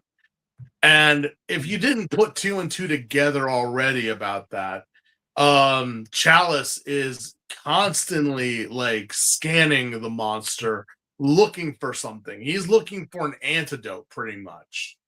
Yeah. But again, if you know, the antidote's in the poison. Mm-hmm. Yep. And yeah, so yeah, but we ended up having Blade and Garen fighting each other for seemingly no reason. And like they even use like Slash Lizard and Bullet Armadillo against each other. So, oh, look at that. You guys have your one guy has his 2, the other has his 3. Look at that. I'm like, we're having no, that. Sorry, they both have their 2s. My bad. We're having that little cliche of fighting your partner at the beach a little bit too early here with those two. You know, just happens to be like, yeah, you're supposed to be. Well, first off, you're fighting the centipede, Tachibana. Again, I question why. And Blade kind of just shows up just because it's Tachibana, but he doesn't focus on Tachibana. He doesn't focus on the centipede. He focuses on Tachibana for God knows what reason. I'm like, you do know that the little girl who you brought is now dying, Ken. Wouldn't it be best to fight the undead and see if you could cure her? But instead, you're trying to beat up on your ex-homie over here because why? You weren't a fan of Board either. Yeah. But no, we got to have Chalice do it. And I wonder who Chalice could be. I don't know, because he keeps talking about wanting a cure. He wants the antidote, which, again, just get a poison sample and have them synthesize an antidote. But yeah, we do get the mantis, or the mantis does kill the centipede, which I don't know if that would actually work in nature. That's actually a very good question. Who would win, a mantis or a centipede? Well, it can go both ways, really. As long as the mantis doesn't get poisoned by the centipede. Well, depending on the mantis and the centipede, because again, a centipede, you know, even a baby is very, very vicious. Yeah, you have to really think of it as a Saiyan versus a Freezer. You know, it's like praying mantises are able to go toe to toe against much deadlier enemies, but centipedes are absolute psychos. So you know, it can go both ways. I'm gonna have to see if that's a thing on YouTube. There are plenty of those videos out there. Oh, absolutely. Yeah, but we do get the fact that, yeah, he does. He does win, and apparently, after the whole thing with Ken and Tachibana is over, we got to go back to the hospital, and apparently, yeah, our mysterious tenant does deliver an antidote. Yes. Mysteriously. Mm-hmm. Okay, where did you get this antidote? I wonder. And again, if you don't already know, well, first off, what have you been watching this whole time? Yeah, what have you been watching? Mm-hmm. And secondly, yeah. I'm like, but at least Kenzaki kind of finds out that he's a writer because he actually demorphed. No. Oh yeah. Okay. Yeah. So our mysterious guy is Chalice. He is technically the secondary writer of this show, even though Tachibana is here. Yeah, Tachibana is the official second writer, but he's nowhere near as plot relevant as Chalice is. Yeah, it's Chalice like one that a lot of people like. No, it's not. It's not. What was the writer for him? It's not Gellert. It's not Garen. It's not Garen. It's Chalice. So it's like, Yeah, Yeah. it's like picture this. It's like imagine when you're watching Gaim, right? And like Baron is the second writer, but imagine if Kaito got very minimal character development or focus compared to say Takatora. Well, there's a lot of people saying that Michi is the secondary writer. Definitely not. I'm like, it's not Michi. I would say it's Baron, but then again, like with all the It is Baron. But it's also the same thing with Ryuki. It's like, bro, what's his face? The bull had more of a thing than Knight did in Ryuki. And I'm like, well, again, what's the official word from the company?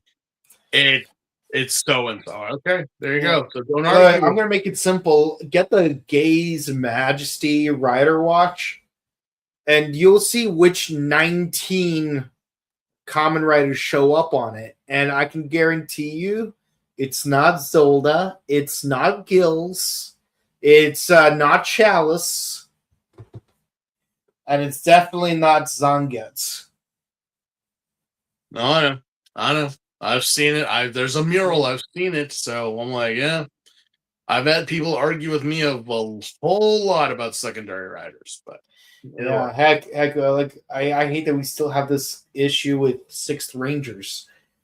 Yeah, because it's like Abba Rangers a team of 5, but Abba Killer is their 6th Ranger, and then Go Onger is a team of 7. But both Go on Gold and Go on Silver are both 6th Rangers, even though there's 2 of them. And then you combine both of those things in Go Busters, where you have 2 6th Rangers, and they still add up to only 5 people. Mm-hmm. Mm-hmm. And then you have Lupin, where one guy is both of 2 6th Rangers. Mm-mm. Anyway, so our last episode in the review, title is, where's that title? The Challenges to the Past. Yeah. So we do get a little bit of some lore dump here in terms of our mysterious Chalice. When he arrives with the antidotes, he gets a flashback where turns out he has actually met Amane's dad. In fact, he met him when he was dying, and he handed him a photograph. As for why that's the circumstances you met him, we don't know. We honestly don't know. All we know is that you know about her father, you know about, her husband, but you haven't said anything. But I guess that's the reason why you've stuck around here for so long, is either protection or guilt for what's happened. Mm-hmm. As of right now, we don't know jack. Yeah.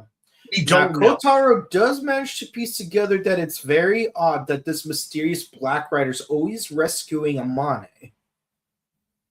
Yeah, why him? Why he doesn't know? Him and why her? Like, why is it? Why are you so protective of her? Because again, she's with family. But you're always like, kind of like no. There's some. That's why I'm like, it's either guilt. More so, I think it's guilt. I feel like something you know why her father died. Mm-hmm. You know why all that happened, and you're just here because it's guilt, in my honest opinion. But we're gonna find out sooner or later.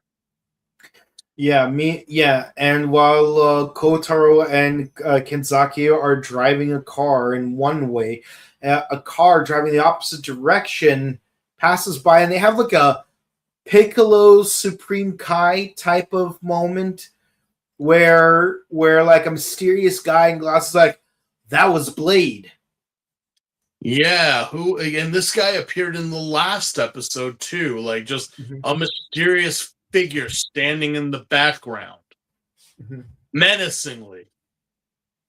Menacingly. He's just standing there, menacingly. That's never gonna get old. Not in this season, it won't. Nope. Yeah, who is this mysterious man in this limousine? We don't know yet. In fact, we don't even know in these sets of episodes who it is. Yeah. But we do get flashbacks from Shiori that, her mother is sick. So that's why we're basically unsealing the undead, because somehow it will heal her or something like that. That was the logic of her father. Mhm. Like, apparently the undead is the key to saving his sick wife. But what does that mean? For Shiori, she's kind of like, yeah, Dad was crazy. Dad was like, no, you're right. But again, men of science have really, I mean, if you look at a lot of stories, men of science have really pushed the boundaries when it comes down to like saving people that they love. Like, what? How many times do we have to teach you this lesson, old man? What exactly, like, going against the laws of nature and basically going into the unknown are you willing to do to save somebody? I don't know, but apparently it had to do with something here, and that's why all this crap is going on. Did it work? We don't know. Clearly didn't. We don't know yet. We don't know. All we keep seeing is that same flashback of Shiori, her dad, and the sick mom, and I'm like, I don't think it worked out. I really don't. Either or. Tachibana's still struggling with his whole Hulkification syndrome. Yeah, for some reason, yeah. Oh, and the chief is apparently alive because he goes into a train, and Shiori sees him go into the train. Yeah, I thought you burned up. I thought you became a barbecue. No, Well, apparently not. Either that, she's just seeing things. Mm-hmm. But yeah, again, not much happens in this episode. Although I believe we do get to see the president again. Yeah, Shiori saw him go into a train. No. Oh, but I mean, so there is a woman with Tachibana now. Yeah, who is like helping him out and whatnot, medically, and then she goes to her car, and then apparently the president shows up. It's the same guy. Yeah. And he reveals that, there's nothing wrong with the rider system. It's completely psychological. Say, like, when you sense fear, the fusion, what's it called? The undead fusion, it spikes the what's it called? The sensory effects of it, causing him to believe that he is dying. And if you believe you are dying, then you will die for real. I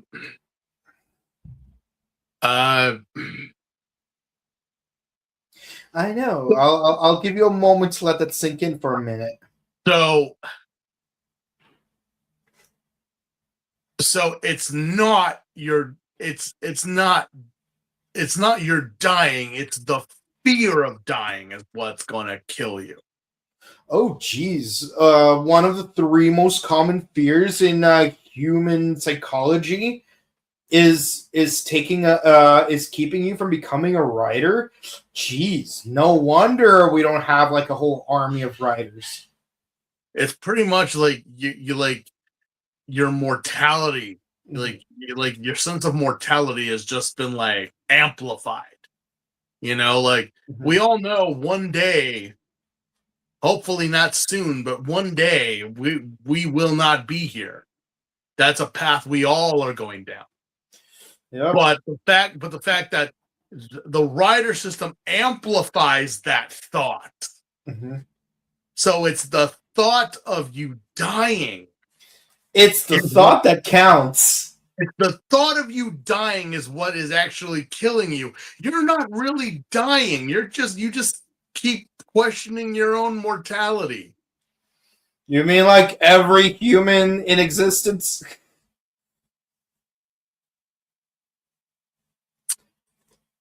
That's a facepalm moment right there. Oh yeah, it absolutely is. Yeah, Yeah. So yeah, I'm gonna say it again. It's the thought that counts. Yeah, so Tachibana is right, but at the same time, he is not. Mm-hmm. Because who told you were dying? The president. But if the president told you, he would have told you what he told random hello nurse. Hello, nurse. And yet he decided to spew his guts to this random nurse and not to you. And just before he gets kidnapped, no less. Yeah, because a caravan of military vehicles shows up and he goes running. And I'm like, okay, all right, okay. Let me try to understand this very closely. So my emotions, the spectrum of emotions gets amplified so much that it's literally just the thought of me. So in these dangerous situations that I put myself in, fighting against monsters and creatures that could easily kill me, it's like injecting yourself with testosterone, but dangerous amounts of it. Mm-hmm. To the point that you will die if you continue, but you don't have to. Like, technically, you're fine, you're safe, but you just keep juicing yourself up because it's kind of like that one plot point from Catwoman where it's like, oh yeah, if you stop taking this makeup, like your skin will fracture, but if you keep taking this makeup, it becomes like durable, like diamond, and you could like break through metal. And so it's like, why not just keep taking it then? Why not just send it to the military? I can't believe you actually admit that you watched that movie. I didn't. I watched the Nostalgia Critic review of it. Okay. But I may have to at some point. Yeah. Oh boy. Oh jeez. Oh, yeah. I'm still trying to wrap my head around this. I mean, the only way you're gonna die is if you think about it. Basically. And you are putting yourself into dangerous situations every time you do it. Basically. So why keep doing it if that's the thing? Well, and why didn't you tell him? Because I just didn't. It might break him mentally, which is the dumbest thing anyone could ever say as an excuse. Man, like, most people don't have mental breakdowns once a week. Mm-hmm. I mean, I don't, but I mean, like, almost everyone now is just like, oh my god, I'm having a mental break. I'm like, go ahead. You don't know what it is to be broken mentally. Yeah, no, they don't.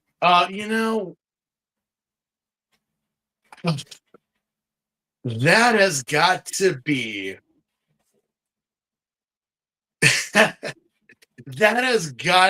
the most ridiculous thing I've heard in a Rider series. And we have heard some doozies in our time. Mm-hmm. Especially the last season we did. Yeah, it's not the fact that you're gonna die, but if you keep thinking about it, you will.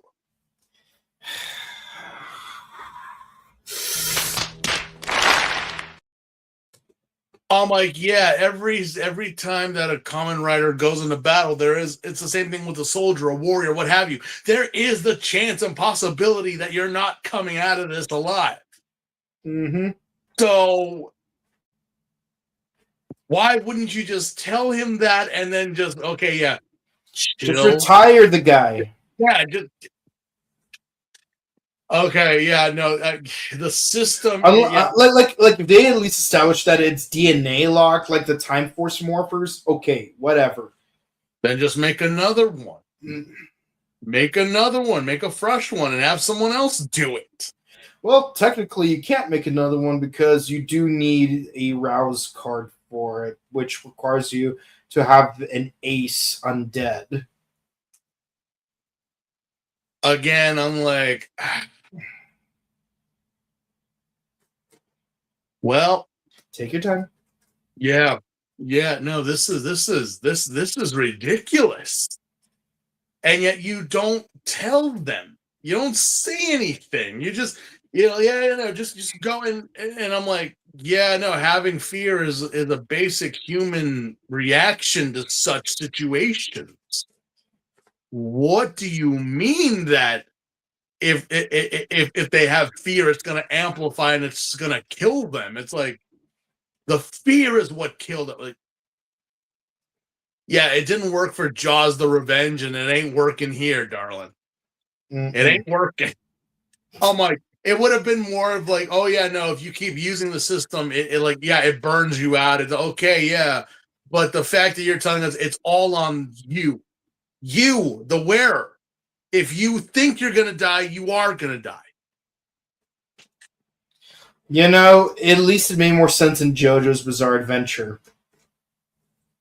I don't know. I just thought I heard that and I was like, you got to. And also the fact that you are telling random woman, which, by the way, who is this woman? She's his medical practitioner of some kind. It's not clear if she's a physician or a psychologist. Yeah, but who is she though? Like, what's her name? Honestly, don't even bother trying to remember. She's about as memorable as Mara and Kara. Is she gonna show up afterwards, or is she just here for that one obligatory exposition dump? She'll be around for the next batch of episodes. Let me see here. Let me see.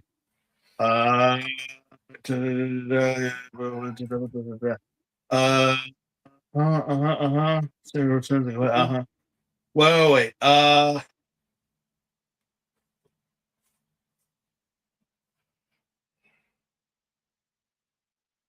Very frustrated, aren't we? So I guess her name is Takuya? I don't know, because I'm like, why would you just exposition dump on a random character that has nothing to do? It would have been more if Shiori got this information, Yeah, who was chasing after him. Yeah. There's just certain things that will never make sense, and this just happens to be one of them.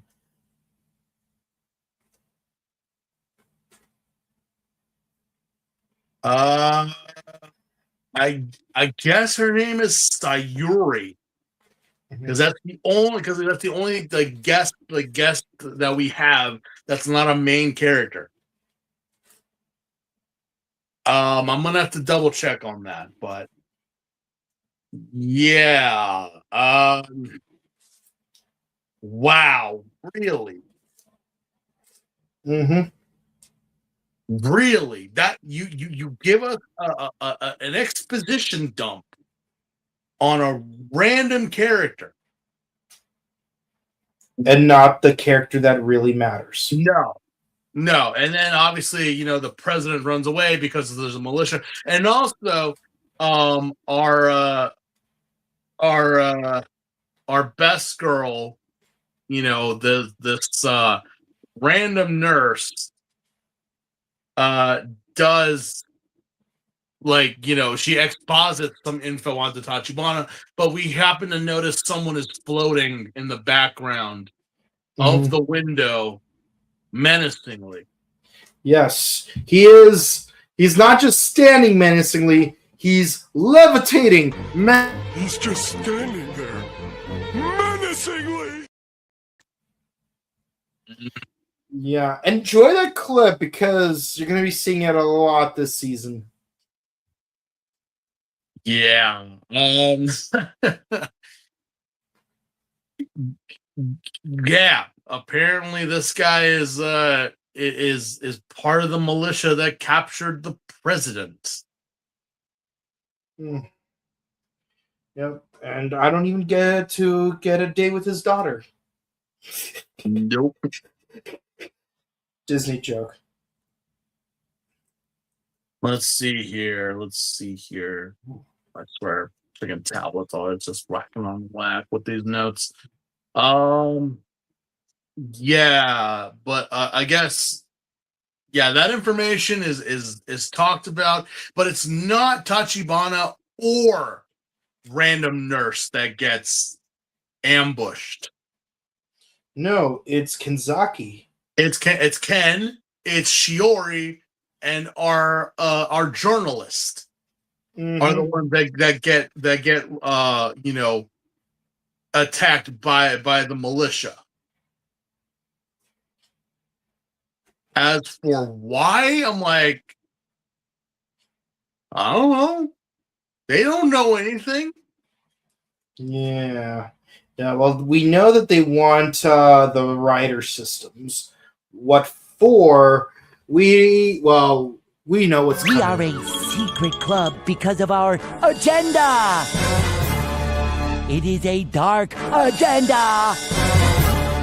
It is an agenda some other clubs may not agree with. Yeah, the Neo Matrix outfit cosplay was not a dead giveaway that you guys were some type of evil organization. Yeah. Or bare minimum some dubious one. Yeah, for some reason you guys want him, and then you kidnap Ken. You wind up confronting Tachibana because you have M. Bison powers. And yeah, there's a confrontation between our wannabe Matrix hero and Tachibana. Yep. Now, does it amount to anything? We won't know because this is where the episode ends. This is where the episode ends because we also see Chalice in the background watching the fight. Menacingly. He's just standing there, menacingly. And the episode ends because we don't know what's happening now. All we know is some other organization has come in to run interference and kidnap our riders. We're have to wait for next week to figure out what happens then. Yeah, one thing we do ask of our audience is please don't make a drinking game out of how often we use that menacing clip because we don't want you guys dying or even getting hospitalized. Well, you could, but just do it with like water or juice or something. Yeah. But you won't be going to the bathroom a lot. Yeah, you're going to be missing on some very good information, and during which time that information will be supplemented with using that clip. Well, it could be worse. At least, we're not doing a Robin from what's it called, How I Met Your Mother, where she just repeatedly says, but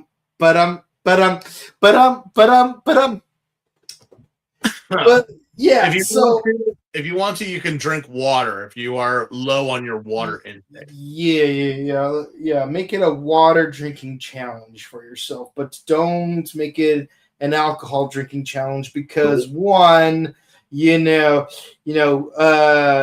dress like thugs, but we keep it clean. And also, we prefer you guys be responsible with your adult decision-making skills. Don't join any secret organizations banned with using rider systems that amplify your feelings. Yeah. But yeah, Maybe don't use the feelings part.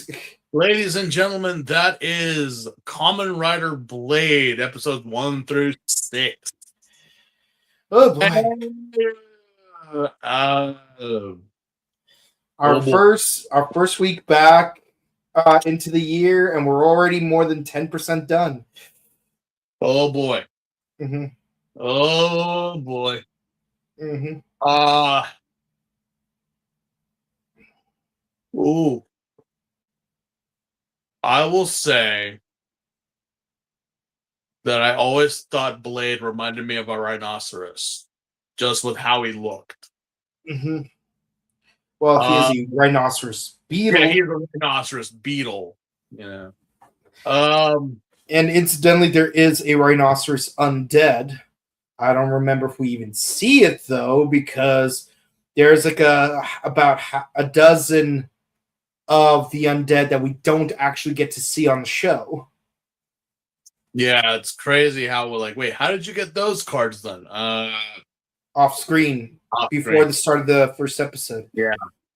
Well, we're back in the Heisei era, so that's a breath of fresh air right there.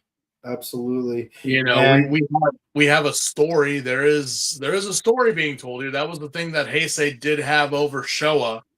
It was not episodic. And it's not overly obsessed with gimmick toys.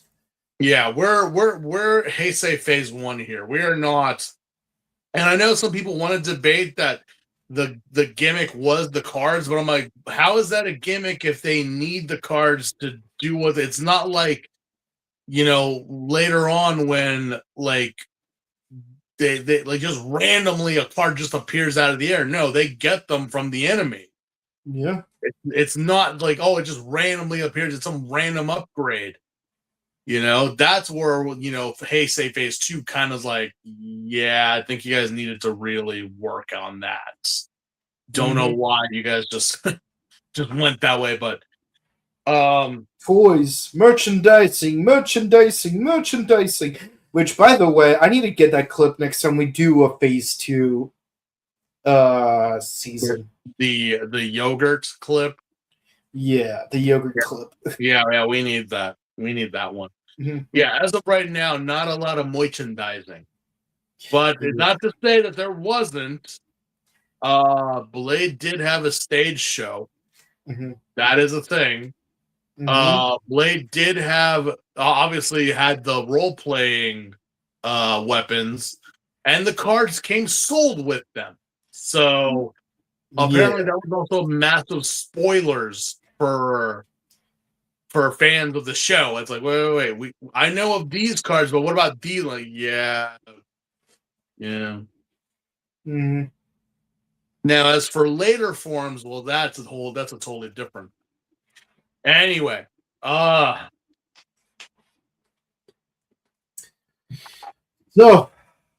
it's a slow start.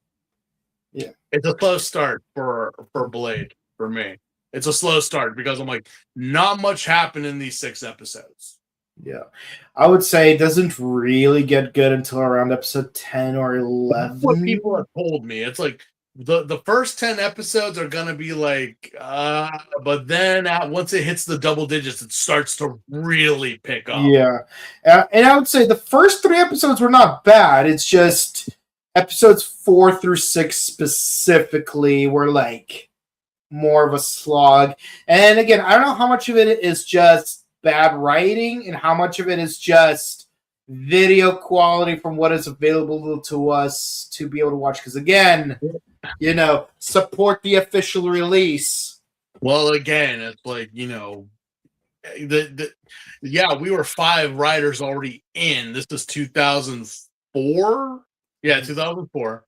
So yeah, you know, I mean, they were separating themselves from what was previously established in Heisei and Showa. And when you look at Agito, when you look at Kuga, Agito, Ryuki, Faiz, and even Blade, you can really tell that they weren't established yet in the character and in the story. There is a story, yes, but I mean, look at the past Kamen Riders. I mean, even the OVAs they did in the 90s really didn't make much sense. From Shin to Deo to all these others to Jay even. It's like, wait, why? They didn't really start getting into it until like later on when they finally started. Maybe we should start making coherent stories here. Yeah. But so far, it's entertaining because, obviously the system is why, and why wouldn't you tell them? Why was that a secret? Is board even a thing now? Is board still a thing? Who are these guys? What's going on? Where did Chalice come from? Like, what's up with him? What's going on? So there is stuff that does grab you. So right now, for these, it's straight sevens all the way through. Yeah, I mean, I would say, first two episodes were both 8s. Third episode was a 9 because it does a better job establishing things. Episode 4 kind of drops to a 7 because it's a fairly redundant episode. And unfortunately, episodes 5 and 6, I have to also give 7s because while there are good moments, mainly the Hajime stuff, I love establishing that, even though he's it's no secret, he's an undead, but he clearly has some kind of affinity towards Amane that he's willing to fight other undead specifically to protect her. Unfortunately, it gets pulled back by the Tachibana related stuff because your fifis are what's killing you. Yeah, Tachibana, stop being a bitch. Yeah, so it's kind of funny. Hajime is the best part of this batch of episodes, but Tachibana is also the worst part. So yeah, well, you can't keep batting 1,000 with the Tachibana name. There's got to be one in there. There's always got to be one in the family. Needless to say, I can't wait for us to discuss Force. Oh, the Force, the references to past riders is Yeah, but that's it. Comments. Yeah. We actually got diverse comments. We got someone named Anton waving his hand. Okay, nice to meet you, Anton. Oh boy, card-themed season. Yes, there's 3 of them. Oh, no, wait, there's 4, but thankfully we finished one of them.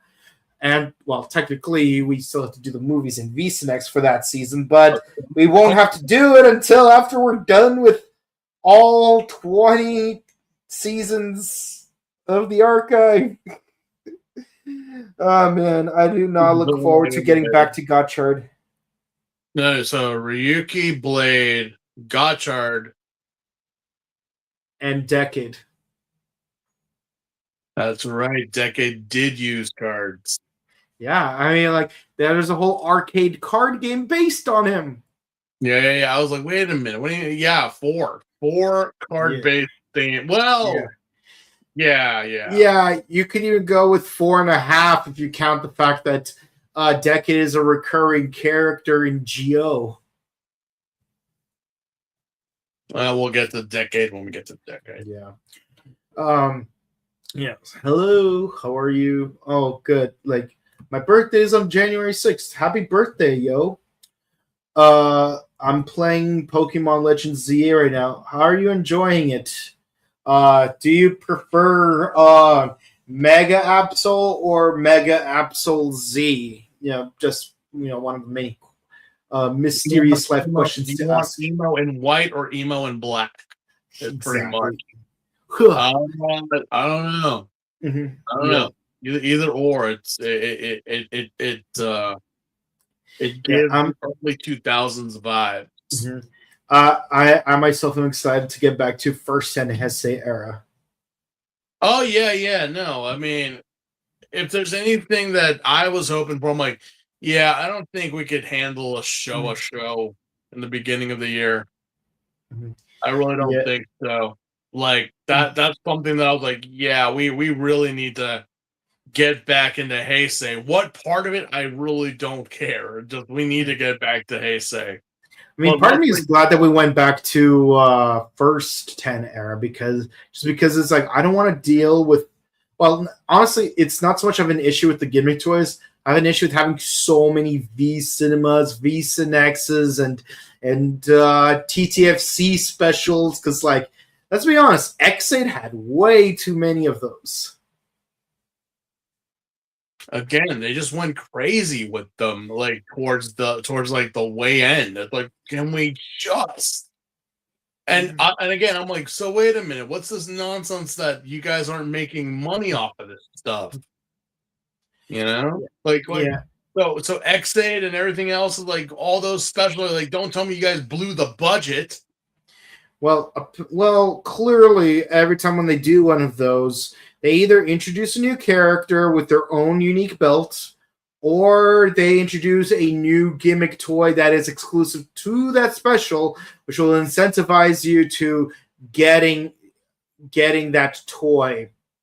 And sometimes you also have to buy a Blu-ray of that special in order to get said gimmick toy. Like, for example, like some of the Gaiden Lock Seeds that I own, by the way, you have to actually get the Blu-ray with it in order to get it, which is why I have those 2 Blu-rays. Let's see, I'm trying to remember which 2 specifically was. Oh yeah, it was the Maron Energy one and the Taboo. No, not Taboo. It was the Proto 10 Lockseed. Oh. Yeah. To get the Proto 10, you need to get the back in simpler times, obviously. Yeah. So we already discussed this comment, the one about the filter. Mm-hmm. Everything's all sepia and whatnot. Yeah. Anton makes this emoji. I have no idea what. Like, apparently, it's confusion. I'm guessing with the question mark. I'm not familiar with YouTube emojis. Let's see. I'm Leo's IRL friend. Oh, that's so nice. Yeah. I just had dinner with him at Burbank. Oh man, that's nice. I wish I could have dinner with Leo, but I'm here, doing this review with my other bestest homie right here. Yeah, not gonna lie though, I wish you lived closer by so that we could get Chinese food from a place that's actually good, unlike that other place we went to that one time. Yeah. That he played Ultra Kill. I have no idea what that game is. But I'm guessing it's an FPS, but it is what it is. That's it for the comments, guys. Thank you guys so much for watching. If you enjoyed, please be sure to comment, like, and subscribe to us on YouTube, Facebook, Twitter, Instagram. Ding the bell icon, stay notified for our latest videos. We discuss Kamen Rider Blade, Kamen Rider Z, #1 Sentai Gojuger, Ultraman Omega, and which won't be back till next week. And Tojima Tanzaboro wants to be a Kamen Rider, which apparently did air last week, but we were on our mandated holiday break. So yeah, no, we're doing it this week instead. And conveniently, there is no Tojima Tanzaboro wants to be a Kamen Rider this week, so it perfectly lines up for us. Well, at least we don't have to do 2 and 1. So yeah. Oh no, we wouldn't. We would just have to do it on 2 separate days. But even then, this week would be perfect to do 2 and 1, just because there is no Ultraman this week. Yeah, but Yeah, and of course, check out all of our vlogs and interviews on this channel, as well as the vlogs and interviews on our sister channel, The Buttery Show, where we discuss all things movies and TV shows. And our most recent vlog that we've uploaded was from Anime Pasadena 2025. It was really fun to edit that video. I wasn't at the convention, but Ryan was, and he clearly had a really great time there. So definitely check it out. And of course, check out our personal content. We're both on Instagram. And if you want to meet us in person, we will be at the following convention locations and dates. The most upcoming one is on January 25th, Pasadena Comic-Con at the Pasadena Convention Center. You're going to see such people as Johnny Young Bosch, Karen Ashley, Steve Cardenas. Yes, all three of them will be there, including Brandon McLaren, at least one of the VR Troopers. Hopefully the other two will be there as well. Sean Kanan, who we met at Comic-Con last week, as well as two of the three Surf Ninjas. I'd be very surprised if Rob Schneider did show up to complete the Trinity. Then we will be at Robo Toy Fest on May 31st at the Burbank Marriott Convention Center. And then we're going back to Pasadena Convention Center on August 20th through the 30th for Power Morphicon, where we will be celebrating the 20th anniversary of Power Rangers Mystic Force. It's going to be super exciting, guys. We can't wait to see you guys then and there. Until next time, please be sure to stay safe, enjoy your new year, and it's good to be back. You know, happy 2026. We love you guys. Until next time, have a good one. Goodbye. Good night, guys.